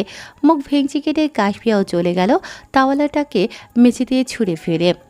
ইয়াস রক্ত চক্ষু নিয়ে তাকিয়েছে কাশফিয়ার দিকে। আবারও ঝামেলা হতে পারে ভেবে চোখ বন্ধ করে ঘুমানোর ভান করছে কাশফিয়া। হঠাৎই টান পড়ল হাতের কবজিতে। ইয়াস ওকে টেনে তুলে বলল রাগ দেখিয়ে, বেরিয়ে যাও। কাশফিয়াও রেগে মেগে বলল ইয়াসকে, গিয়েছিলাম তো, নিয়ে এসেছেন কেন? আমি নিয়ে আসতে বলেছিলাম আপনাকে? আমার ইচ্ছে হয়েছিল তাই নিয়ে এসেছিলাম। এখন ইচ্ছে করছে তাই যেতে বলছে। চলে যাও তুমি। ঠিক আছে, যাচ্ছি। কাশফিয়া চলে যাচ্ছিল রুম থেকে। দরজার বাইরে পা রাখবে তখনই ইয়াস একটানে ওকে নিয়ে এলো নিজের কাছে। রেগে বলল, কার কাছে যাবে? বিপদে পড়লে আমি ছাড়া আর কেউ বাঁচাতে আসবে না কিন্তু। মরে গেলেও আমি আর আপনার হেল্প নেব না। কথাটা বলেই এক ঝটকায় ইয়াসের থেকে নিজের হাতটা ছাড়িয়ে নিয়েছে কাশফিয়া। বেরিয়ে গেছে রুম থেকে। নিচে নেমে সদর দরজা খুলে বাইরে পা রেখেছিল মাত্রই। কিছু দূর যেতেই প্রকৃতির তাণ্ডব দেখে ভয় পেল সে। শরীরের শাড়িটাও ভিজে গেছে এতক্ষণে। কাশফিয়ার মনে হলো জেদ করে বাড়ি থেকে বেরোনো ঠিক হয়নি ওর। আজকের দিনটা থেকে কালকেই না হয় চলে যাবে। আবারও বাড়ির দিকে হাঁটতে শুরু করলো। ধাক্কা লাগলো কারো প্রশস্ত বুকের সাথে। প্রথমে ভাবলো ইয়াস তাকে নিতে এসেছে, কিন্তু মুখ তুলে যখন তাকালো সামনে দাঁড়িয়ে থাকা ঈশানকে দেখতে পেল কাশফিয়া। মনে পড়ে গেল সেদিনের কথা। ভয়ে কয়েক পা পিছু হটল সে। ঈশান বাঁকা হেসে এগিয়ে এলো কাশফিয়ার কাছে। বলল ওকে, রোজ সোনা পাখি আমার কাছে আসো, ভালোবাসা দেব তোমাকে। ঈশানের এমন কথায় রাগ হলো কাশফিয়ার। ইচ্ছে হলো চর বসিয়ে দিতে লোকটার গালে, কিন্তু এসব কিছুই করলো না। পালিয়ে যেতে চাইল সে। সামনের দিকে তাকিয়ে দৌড়বে তখনই ঈশান শক্ত করে ধরে নিল ওর হাত। নিজের কাছে নিয়ে গিয়ে অশালীন দৃষ্টিতে তাকালো কাশফিয়ার শরীরের দিকে। নিজেকে কেমন উন্মাদের মতো লাগছে ঈশানের। এই মেয়েটাকে তার চাই, যেভাবেই হোক চাই। ইয়াসকে বোঝাবে ওকে মারার শাস্তি কি হতে পারে। এই মেয়েটার জন্যই তো মেরেছিল। আজকে এই মেয়েটাকে নিজের করে ছাড়বে ঈশান। ঈশান ক্রমশই কাছে আসছে, কাশফিয়ার স্পর্শ করতে চাইছে ওকে। কান্না পাচ্ছে মেয়েটার। রাগে ঘেন্নায় চর বসিয়ে দিয়েছে ঈশানের গালে। রেগে তাকিয়েছে ঈশান। কাশফিয়ার চুলের মুঠি ধরে বলছে মেজাজ দেখিয়ে, এত বড় সাহস তোর, ঈশানের গায়ে হাত তুলেছিস? তোর অহংকার আমি মাটির সাথে ভেঙে গুড়িয়ে দেবো মেয়ে। প্রচণ্ড ব্যথায় চোখ মুখ কুচকে বন্ধ করে নিল কাশফিয়া। গলা ফাটিয়ে চিৎকার দিয়ে ডাকলো ইয়াশকে, কিন্তু ইয়াশকে সুন্দর কণ্ঠস্বর। এই বর্ষণের দিনে কিভাবে বা কানে যাবে কাশফিয়ার ডাক? ভয় হচ্ছে কাশফিয়ার, তবে মনে মনে বিশ্বাস আছে ওর যাই হয়ে যাক ইয়াশ বাঁচিয়ে নেবে এসে। কিন্তু ইয়াশ কোথায়? সে কি শুনছে না কাশফিয়ার ডাক? কাশফিয়াকে একটা অন্ধকার রুমে এনে ধাক্কা দিয়ে বিছানায় ফেলেছে ঈশান। লাইট অন করতেই দেখলো কাশফিয়া ঈশান তার গায়ের ভিজে শার্টের বোতামে হাত চালাতে চালাতে এগিয়ে আসে ওর দিকে। চোখে ওর লালসা, ঠোঁটের কোণে শয়তানি হাসি। ভিতরটা কেঁপে উঠল কাশফিয়ার। কি হতে যাচ্ছে বুঝতে পেরেই মাথাটা ভন ভন করে ঘুরতে শুরু করলো। ভয় শুকিয়ে গেল গলা। ইয়াশ ব্যতীত অন্য কেউ তাকে ছবিয়ে ভাবলো ঘেন্না লাগছে ওর। মনে মনে ভেবে নিয়েছে কাশফিয়া যাই হয়ে যাক নিজের সতীত্ব হারাবে না সে। যান বাঁচাতে নিজেকে বিলিয়ে দেবে না অন্য কারো হাতে। হাত দিয়ে খুঁজে খুঁজে সেন্টার টেবিলের ওপরে রাখা ফুলদানিটা হাতে তুলে নিল কাশফিয়া। সজোরে আঘাত করল ঈশানের মাথায়, কিন্তু তেমন কিছুই হলো না। ঈশানের মাথা থেকে কিছুটা রক্ত বের হলে হাত চেপে ধরল সেখানে। হিংস্র বাঘের ন্যায় ঝাঁপিয়ে পড়ল কাশফিয়ার ওপর। অঘটন ঘটে যাওয়ার আগেই কেউ এসে টেনে তুলল ঈশানকে। ভারী কোনো জিনিস দিয়ে পরপর কয়েকটা আঘাত করল মাথার কাটা স্থানেই। গগন কাঁপানো চিৎকার দিয়ে উঠল ঈশান। ঈশানের ভাঙা হাতটা পা দিয়ে চেপে ধরল লোকটা। ঈশান ছটফট করছে, এক হাত মাথায় চেপে ধরে বারবার বলছে ওকে মেরে না ফেলতে। ভয়ে আর আতঙ্কে কিছুক্ষণ আগে জ্ঞান হারিয়েছে কাশফিয়া। শেষবার নিভু নিভু চোখে তাকে পরিচিত কাউকে দেখতে পেল সে। মানুষটা এসে পরম যত্নে বুকে জড়িয়ে নিয়েছে তাকে, আলতো করে চুমু দিয়েছে ওর কপালে। কাশফিয়ারও ইচ্ছে হলো একইভাবে জড়িয়ে ধরবে মানুষটাকে, তো কথা বলার শক্তিটুকু অবশিষ্ট নেই তার মধ্যে। জড়িয়ে ধরা তো দূর। দরজায় কলিং বেল বাজতেই দ্রুত উঠে গিয়ে দরজাটা খুলে দিলেন সুফিয়া বেগম। ইয়াশ দাঁড়িয়ে আছে দরজার সামনে। বৃষ্টির পানিতে ভিজে গেছে ওর পুরো শরীর। ইয়াশের কোলে অচেতন কাশফিয়াকে দেখে বুকের ভেতরটা কেঁপে উঠল সুফিয়া বেগমের। মনে মনে আওড়ালেন তিনি, মেয়েটার সাথে খারাপ কিছু হলো না তো? উজ্জ্বল দাঁড়িয়ে আছে ইয়াশের পেছনেই। চোখের ইশারায় বোঝালো শাশুড়িকে খারাপ কিছুই হয়নি ওর সাথে। নিশ্চিত হলেন সুফিয়া বেগম। সিমি, রুহি, আফিয়া সবাই এসে দাঁড়িয়েছে দরজার সামনে। চিন্তিত হয়ে আফিয়া বলেছে ভাইকে কাশফিয়াকে নিয়ে রুমে যেতে। ইয়াশ কাশফিয়াকে এনে শোয়ালো বিছানায়। দরজাটা বন্ধ করে কোনো কিছু না ভেবেই চেঞ্জ করে দিল ওর পরনের ভিজে শাড়িটা। বাইরে বৃষ্টির প্রকোপ কমেছে। রাত পেরিয়ে সকাল হয়েছে। কালকের তুলনায় প্রকৃতি আজ অনেকটাই শান্ত। চারিদিকে বাতাস বইছে ঠিকই, তবে বৃষ্টি হচ্ছে না। কাশফিয়ার মাথার কাছে বসে আছে ইয়াশ। মেয়েটার জ্ঞান ফিরেনি এখনও। ইয়াশও চাইছে জ্ঞান না ফিরুক, সে চলে গেলেই না হয় চোখ খুলুক তার উপমা। ইয়াশ নিষ্পলক চোখে তাকিয়ে আছে তার উপমার মায়াবী মুখপানে। এই 2-3 দিনে যা বুঝেছে এটার প্রচুর রাগ জমে আছে ইয়াশের প্রতি। দূরত্ব না বাড়ালে নিজের জীবনে ইয়াশের গুরুত্বটাও যে বুঝবে না এই মেয়ে। অনেক ভেবেচিন্তেই তাই এই সিদ্ধান্ত নিয়েছে ইয়াশ, সে চলে যাবে এখান থেকে। ইয়াশ উঠতে নিলেই খেয়াল করল কাশফিয়ার শাড়ির আঁচল আটকে আছে ওর হাতে থাকা ঘড়ির সাথে। ইয়াশ বসল আবারও। চোখ গেল কাশফিয়ার মুখের দিকে। কাশফিয়ার গোলাপ সম পাতলা ঠোঁটজোড়া নিজের ঠোঁট ছোঁয়ালো সে। ভিজে চুমুতে ভরিয়ে দিল ওর পুরো মুখ। কি যেন ভেবে হুট করেই উঠে দাঁড়ালো ইয়াশ। নিজের মাথার চুল খামচে ধরেই চলে গেল ও সেখান থেকে। কাশফিয়ার কাছে থাকলেই বিপদ, বারবার ছুঁয়ে দিতেই ইচ্ছে করে ওকে। কালো রঙের শার্ট আর কালো প্যান্ট পরেছে ইয়াশ। হাতে থাকা স্মার্ট ওয়াচ আর মাথার এলোমেলো চুলগুলো হাত দিয়ে পেছনে ঠেলে সিঁড়ি বেয়ে নিচে নেমে আসছে। পেছনেই উজ্জ্বল আসছে হাতে ব্যাগপত্র নিয়ে। ড্রয়িং রুমে উপস্থিত সবাই কেবল তাকিয়ে দেখছেন সবটা। কাউকে কিছু না বলে ইয়াশ যাচ্ছে কোথায় বুঝতে পারছেন না কেউই। বাড়ির সদর দরজা পেরিয়ে বাইরে পা রাখবে তখনই সুফিয়া বেগম ডেকে উঠেছেন ছেলেকে। দৌড়ে ওর কাছে গেলেন সবাই, কিন্তু কথা না বলে দাঁড়িয়ে রইলেন। সকলেই ইয়াশ বুঝল না কিছুই। ভ্রু কুঁচকে তাকালো সবার দিকে, তারপর বলল, সমস্যা কি তোমাদের? সুফিয়া বেগম অসহায়ের মতো তাকিয়ে বললেন ছেলেকে, কোথায় যাচ্ছিস বাবা? যেখানে এতদিন ছিলাম সেখানে ফিরে যাচ্ছি আম্মু। আমার জব আছে, জানো নিশ্চয়। বাইরের দেশে চলে যাবি কেবল চাকরির জন্য? দেশে থাক না বাবা। আমাদের এত বড় ব্যবসা, এত বাড়ি গাড়ি, সব তো তোরই জন্য। হাসি পেল ইয়াশের। অবাকও হলো সে, বাড়ির সবার এত চিন্তা তাকে নিয়ে। আগে কোথায় ছিল এই ভালোবাসা? তার ছেলে স্বরে হেসে বলল ইয়াশ, তোমাদের সবার আমার জন্য চিন্তা হয় আম্মু? কবে থেকে সবাই ভাবতে শুরু করলে আমার ভালো মন্দ নিয়ে? দীর্ঘশ্বাস ছাড়লেন আনোয়ার সাহেব। ছলছল চোখে তাকিয়ে রইলেন ছেলের দিকে। সুফিয়া বেগমেরও একই অবস্থা। ঈশানকে আপন করতে গিয়ে নিজের পেটের ছেলেকে দূরে সরিয়ে দিয়েছেন তিনি। আজ যে আফসোস হচ্ছে বড়ই, কেন পড়াশোনার জন্য বাইরে পাঠালেন ছেলেকে। আফিয়া ভাইয়ের হাত ধরে কত কি বলে আটকানোর চেষ্টা করছে ওকে। বাড়াবাড়ি দেখে উজ্জ্বল ধমক দিয়ে বলে উঠেছে আফিয়াকে, ইয়াসের ক্যারিয়ার আছে, আফিয়া এত বড় জব ছেড়ে এখানে পড়ে থাকতে হবে? চুপ করো, তুমি আমার ভাইটার মাথা খেয়েছো। নির্বাক দৃষ্টিতে তাকিয়ে রইল উজ্জ্বল। শেষমেশ এই কথা শুনতে হলো তাকে। বোনের কথায় রাগ হলো ইয়াসের। সেও ধমক দিয়ে বলল আফিয়াকে, চুপ করো তো আপু, খাওয়ার তো জিনিস থাকতে দুলাভাই আমার মাথা খেতে যাবে কেন?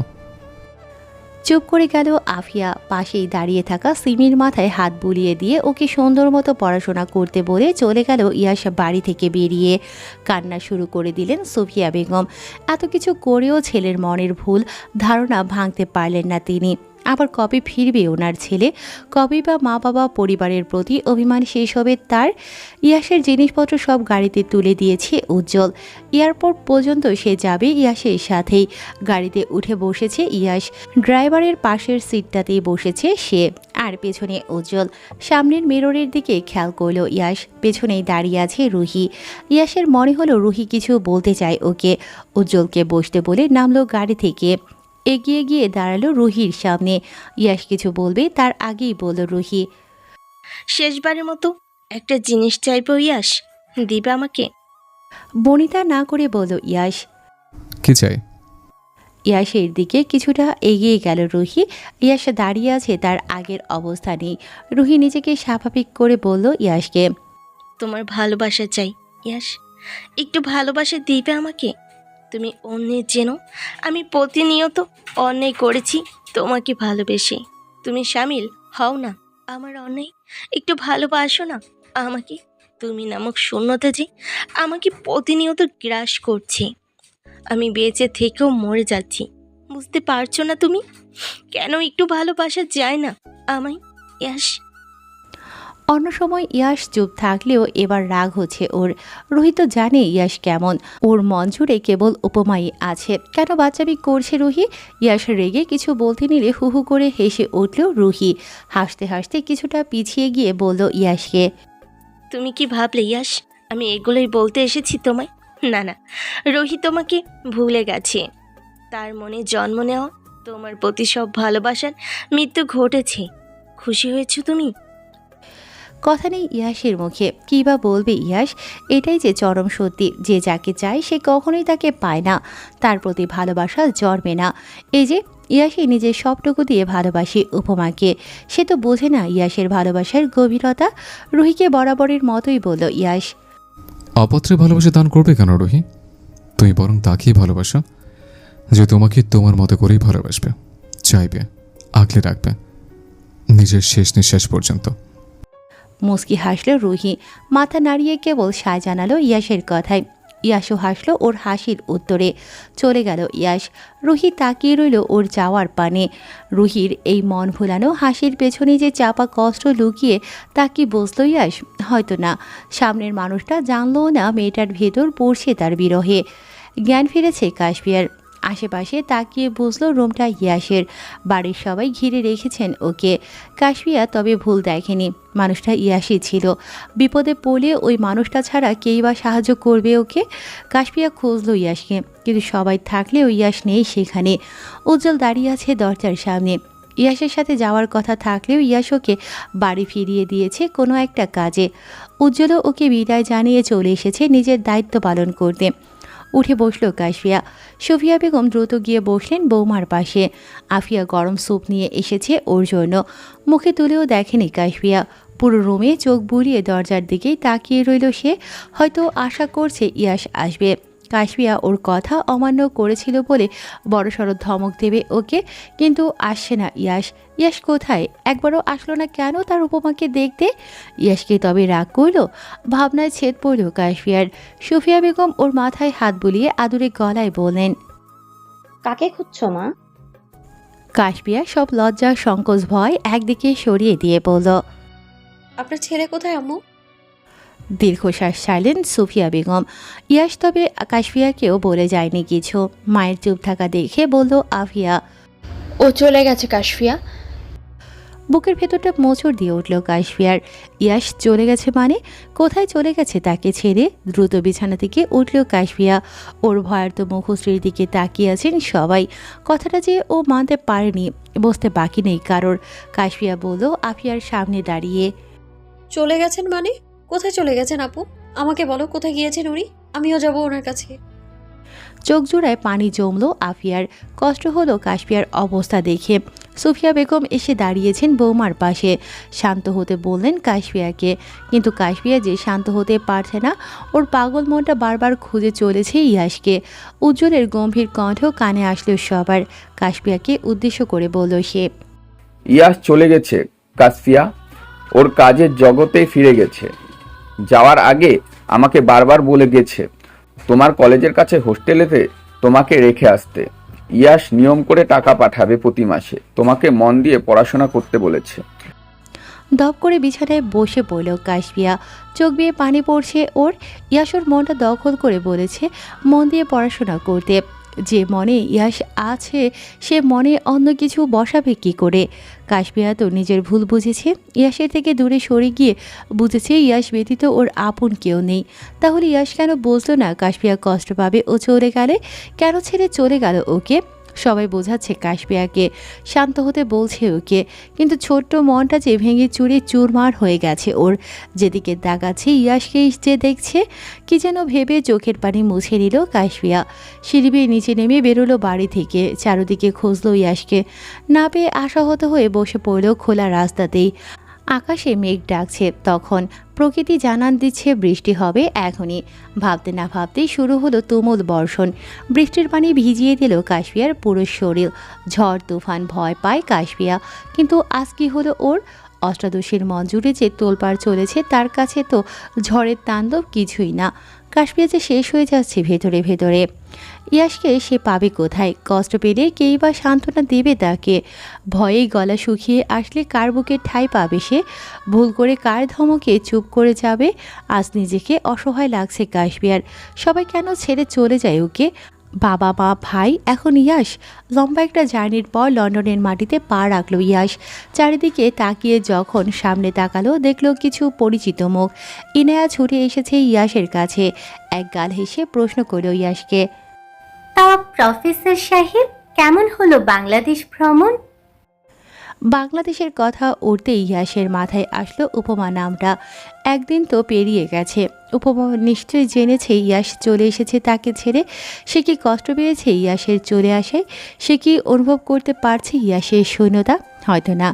ইয়াসের অভিমানের যে অভিমান হয়েছে, তার মনে যে ইয়াসের প্রতি ভালোবাসা কম, ঘৃণাই বেশি। যেটুকু ভালোবাসা ছিল তাও কি চাপা পড়ল ঘৃণার নিচে? দীর্ঘশ্বাস ছাড়ল ইয়াস।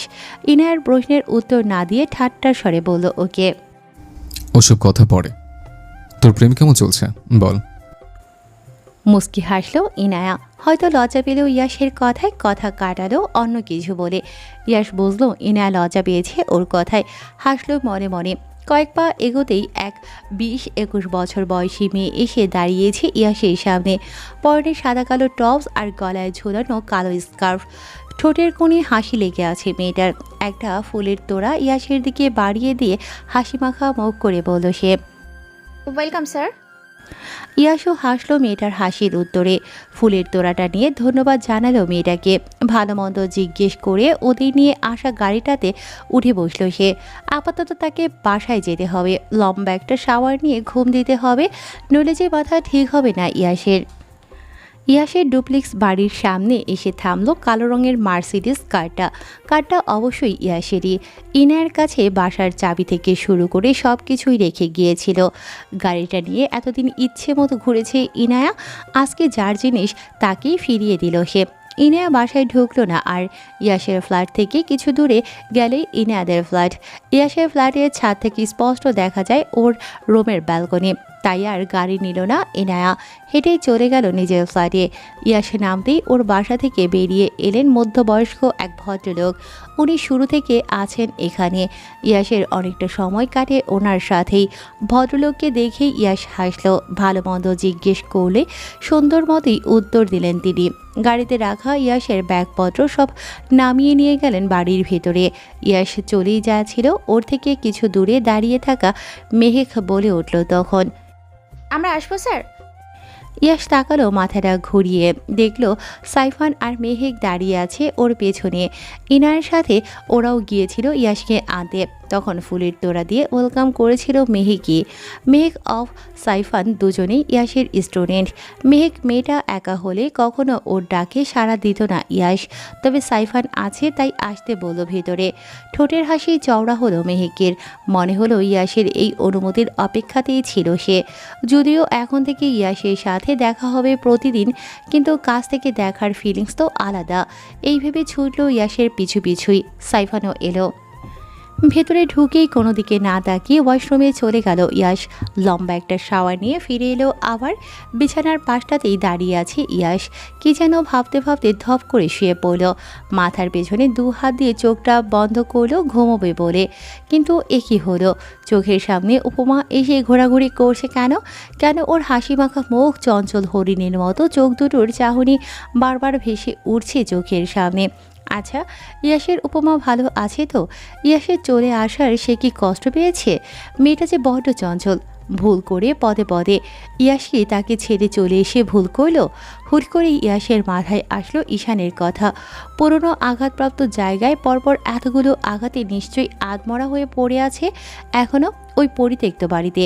ওর যা ইচ্ছে হোক, পচে মরুক ওখানেই, ইয়াসের যায় আসে না তাতে।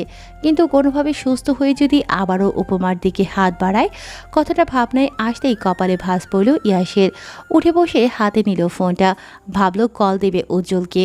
পরক্ষণেই আবার কি যেন ভেবে হাসি ফুটল ঠোঁটের কোণে, বলল বিড়বিড় করে, আমার উপমার দিকে হাত বাড়াবে কি করে? ওর হাত দুটো তো আমি যত্ন করে অকচ করে দিয়েছি সারা জীবনের মতো। নিজের হাতে তুলে খাবার খেতে পারবে কিনা সন্দেহ। হাত বাড়ানো তো দূরের কথা। না, চিন্তার কারণ নেই, উপমা ভালোই থাকবে।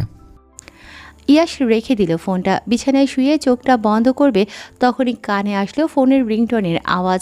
ইচ্ছে করেই রিসিভ করলো না কলটা। কে দিয়েছে সেটাও দেখলো না। দিনের আলো কেটে গিয়ে অন্ধকার নেমেছে চারিপাশে। প্রকৃতির তাণ্ডব কমেছে মানুষের হাঁটা চলা। ঝড় বৃষ্টির দিনে কেই বা বের হয় বাড়ি থেকে, কিন্তু ইয়াসের উপমাজে বসে আছে এখনও পথ চেয়ে আছে ইয়াসের। ইয়াস ওকে ছেড়ে চলে গেছে, বিশ্বাসই হচ্ছে না কাশফিয়ার। বারবার মনে হচ্ছে ওর ভুলের শাস্তি দিতে মিছিমিছি হারিয়ে যাওয়ার অভিনয় করছে ইয়াস। খন্দকার মঞ্জিলে নিস্তব্ধতা বিরাজ করছে। সবাই বসে আছেন ড্রয়িং রুমে। সকলের মুখে চিন্তার ছাপ। কেউ কেউ পাগলের মতো খুঁজে যাচ্ছেন কাশফিয়াকে। মেয়েটা কোথায় আর কার কাছে গেল? মাথায় আসছে না কারোরই। ভিজে কাপড়ে একটা ছোট্ট চেয়ারে দোকানের সামনে পাতানো ব্রেঞ্চে জড়সড় হয়ে বসে আছে কাশফিয়া। এই জায়গাটাতে কেন এলো সে নিজেও জানে না। ইয়াসের সাথে প্রথম দেখাটা তো কাশফিয়ার এখানেই হয়েছিল, তাই বুঝি এই জায়গাটা টেনে আনলো তাকে। আবারও যদি সেদিনের মতো দেখা পেত ইয়াসের, মন্দ হতো কি তবে? কাশফিয়া যখনই বিপদে পড়ে তখনই আগমন ঘটে ইয়াসের। আজকে কাশফিয়ার খুব করে চাইছে ও বিপদে পড়ুক, ইয়াস এসে বাঁচিয়ে নিক ওকে।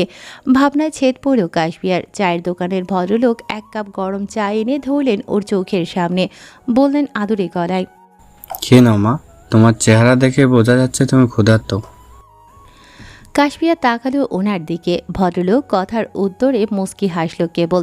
চায়ের কাপটা হাতে দিল সে। উনি দীর্ঘশ্বাস ছেড়ে বললেন আবারও, কেন এই গরিব চাচার দরজায় আসলে? এর থেকে ভালো কিছু খাবো তার সাধ্য যে নেই আমার।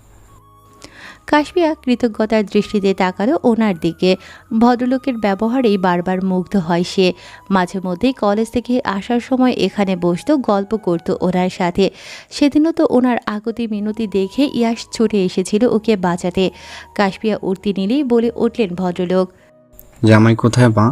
ঝড় তুফানের দিনে এভাবে একা একা হাঁটছ যে? ঝগড়া হয়েছে দুজনের?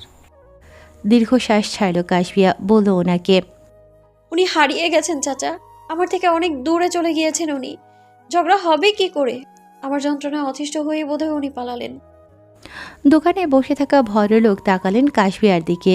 মেয়েটার চোখ বেয়ে পানি পড়ছে ক্রমাগত, মুখটা কেমন ফ্যাকাশে হয়ে গেছে। ওনার কষ্ট হলো কাশফিয়ার অবস্থা দেখে। এই ভরা সন্ধ্যাবেলা মেয়েটা যাবেই বা কোথায়? একবার ভাবলেন নিজের বাড়িতেই নিয়ে যাবেন ওকে, কিন্তু এ মেয়ে যে অমন ভাগাচোরা বাড়িতে থেকে অভ্যস্ত নয় সেটা তো জানা ওনার, তাই বললেন না কিছুই। আগ বাড়িয়ে অপেক্ষা করলেন কেউ খুঁজতে আসে কিনা কাশফিয়াকে। কত কিছু বলে ওকে বসিয়ে রাখলেন ওখানেই। কাশফিয়াকে খুঁজতে খুঁজতে অবশেষে পেল উজ্জ্বল। মনে হলো বুকের ওপর থেকে পাথর নেমেছে ওর। কাছে এসে বলল গম্ভীর কণ্ঠে, এসবের মানে কি কাশফিয়া? মাথা ঘুরিয়ে তাকালো কাশফিয়া, দেখলো উজ্জ্বল আর সিমিকে। সিমি এসে বসেছে কাশফিয়ার পাশে। মুখটা কেমন বেজার করে রেখেছে মেয়েটা। বাড়ির এই পরিস্থিতিতে হয়তো দম বন্ধ লাগছে তার। কাশফিয়া বুঝলো সবটাই। কষ্ট করে মুখে হাসি টেনে বলল সে, কিসের মানে জানতে চাইছেন আপনি ভাইয়া? এই ঝড় তুফানের মধ্যে কাউকে কিছু না বলে বেরিয়ে আসলে যে? বাড়ির সবাই চিন্তা করছে তোমার জন্য। তাড়াতাড়ি এসো, আমাদের বাড়িতে ফিরতে হবে। কাশফিয়া কিছুক্ষণ চুপ থেকে বলল উজ্জ্বলকে, যার হাত ধরে আপনাদের বাড়ি গিয়েছিলাম সেই তো আমায় একা রেখে চলে গিয়েছে ভাইয়া। কার ভরসায় যাব আমি? চুপ রইল উজ্জ্বল, কথা নেই ওর মুখে। কী বা বলবে কাশফিয়ার কথার উত্তরে? সত্যি তো, ইয়াশ এমন একটা কাজ কেন করলো? পরক্ষণেই আবার ভাবছে উজ্জ্বল, ইয়াশ হয়তো ভালো কিছু ভেবেই এমনটা করেছে, কিন্তু কাশফিয়া যে ঠিক কতটা ভালোবাসে ইয়াশকে বুঝতে বাকি নেই কারোরই। কেটে গেছে অনেকগুলো দিন, প্রায় 1 মাসের মতো। সামনেই কাশফিয়ার এসএসসি এক্সাম। এদিন বাড়িতেই গিয়েছিল সিমি আর উজ্জ্বলের জোড়াজড়িতে। 2-3 দিন না যেতেই কেমন লাগছিল কাশফিয়ার। দম বন্ধ হয়ে আসছিল ওই বাড়িতে থাকতে। ইয়াশের ফেলে যাওয়ার সব জিনিসপত্র বারবার চোখে পড়ছিল ওর। চলে গিয়েও যেন পুরো রোম জুড়ে নিজের অস্তিত্ব রেখে গেছে ইয়াশ। কাশফিয়া থাকবে কি করে ওই বাড়িতে? বারবার যে মনে পড়ছিল ইয়াশের কথা। কাছে যেতে ইচ্ছে করছিল ওর। উজ্জ্বল আর বাড়ির বাকিরা হয়তো বুঝলো কাশফিয়ার অবস্থা। এমনিতেও ইয়াশ বলে গেছে ওকে হোস্টেলে রেখে আসতে। সেই দায়িত্বই পালন করলো উজ্জ্বল। কাশফিয়াকে ওর কলেজের পাশে থাকা হোস্টেলে রেখে এলো। তারপর থেকে আর খন্দকার মঞ্জিলে পা রাখেনি কাশফিয়া। মাঝে মধ্যে সিমি আসে স্কুল থেকে যাওয়ার পথে, কখনো আবার সুফিয়া বেগমও আসেন। মা না থাকার অভাবটা এখন বুঝতে পারে না কাশফিয়া। সুফিয়া বেগম যথেষ্ট ভালোবাসেন ওকে। সবার এত যত্ন দেখলে মনে পড়ে কাশফিয়ার। এগুলো তো ইয়াশের জন্যই পেয়েছে সে। সব পেলেও ইয়াশ যে নেই ওর সাথে। ওই মানুষটার শূন্যতা কাটাবে কী করে? এত মানুষের ভালোবাসার ভিড়ে যে ও কেবল ইয়াশের ভালোবাসাটাই চায়। কোথায় গেলে দেখা পাবে ইয়াশের? কি করলে আবার ফিরে আসবে ইয়াশ? মেঝেতে বসে হাঁটুর উপর মুখ গুজে কান্না করছে আর কথাগুলো ভাবছে কাশফিয়া। দরজার ঠক ঠক আওয়াজে ধ্যান ভাঙে ওর। উঠে গিয়ে দরজাটা খুলে দিল সে। পরিচিত মুখগুলো দেখে হাসি ফুটল ওর ঠোঁটের কোণে। দরজার সামনে দাঁড়িয়ে আছে উজ্জ্বল আর সিমি। কাশফিয়া ভেতরে আসতে বলল দুজনকে। সিমি ওর হাতে থাকা শপিং ব্যাগটা কাশফিয়ার দিকে বাড়িয়ে বলল, এই নাও নতুন মামি, আমার মামাই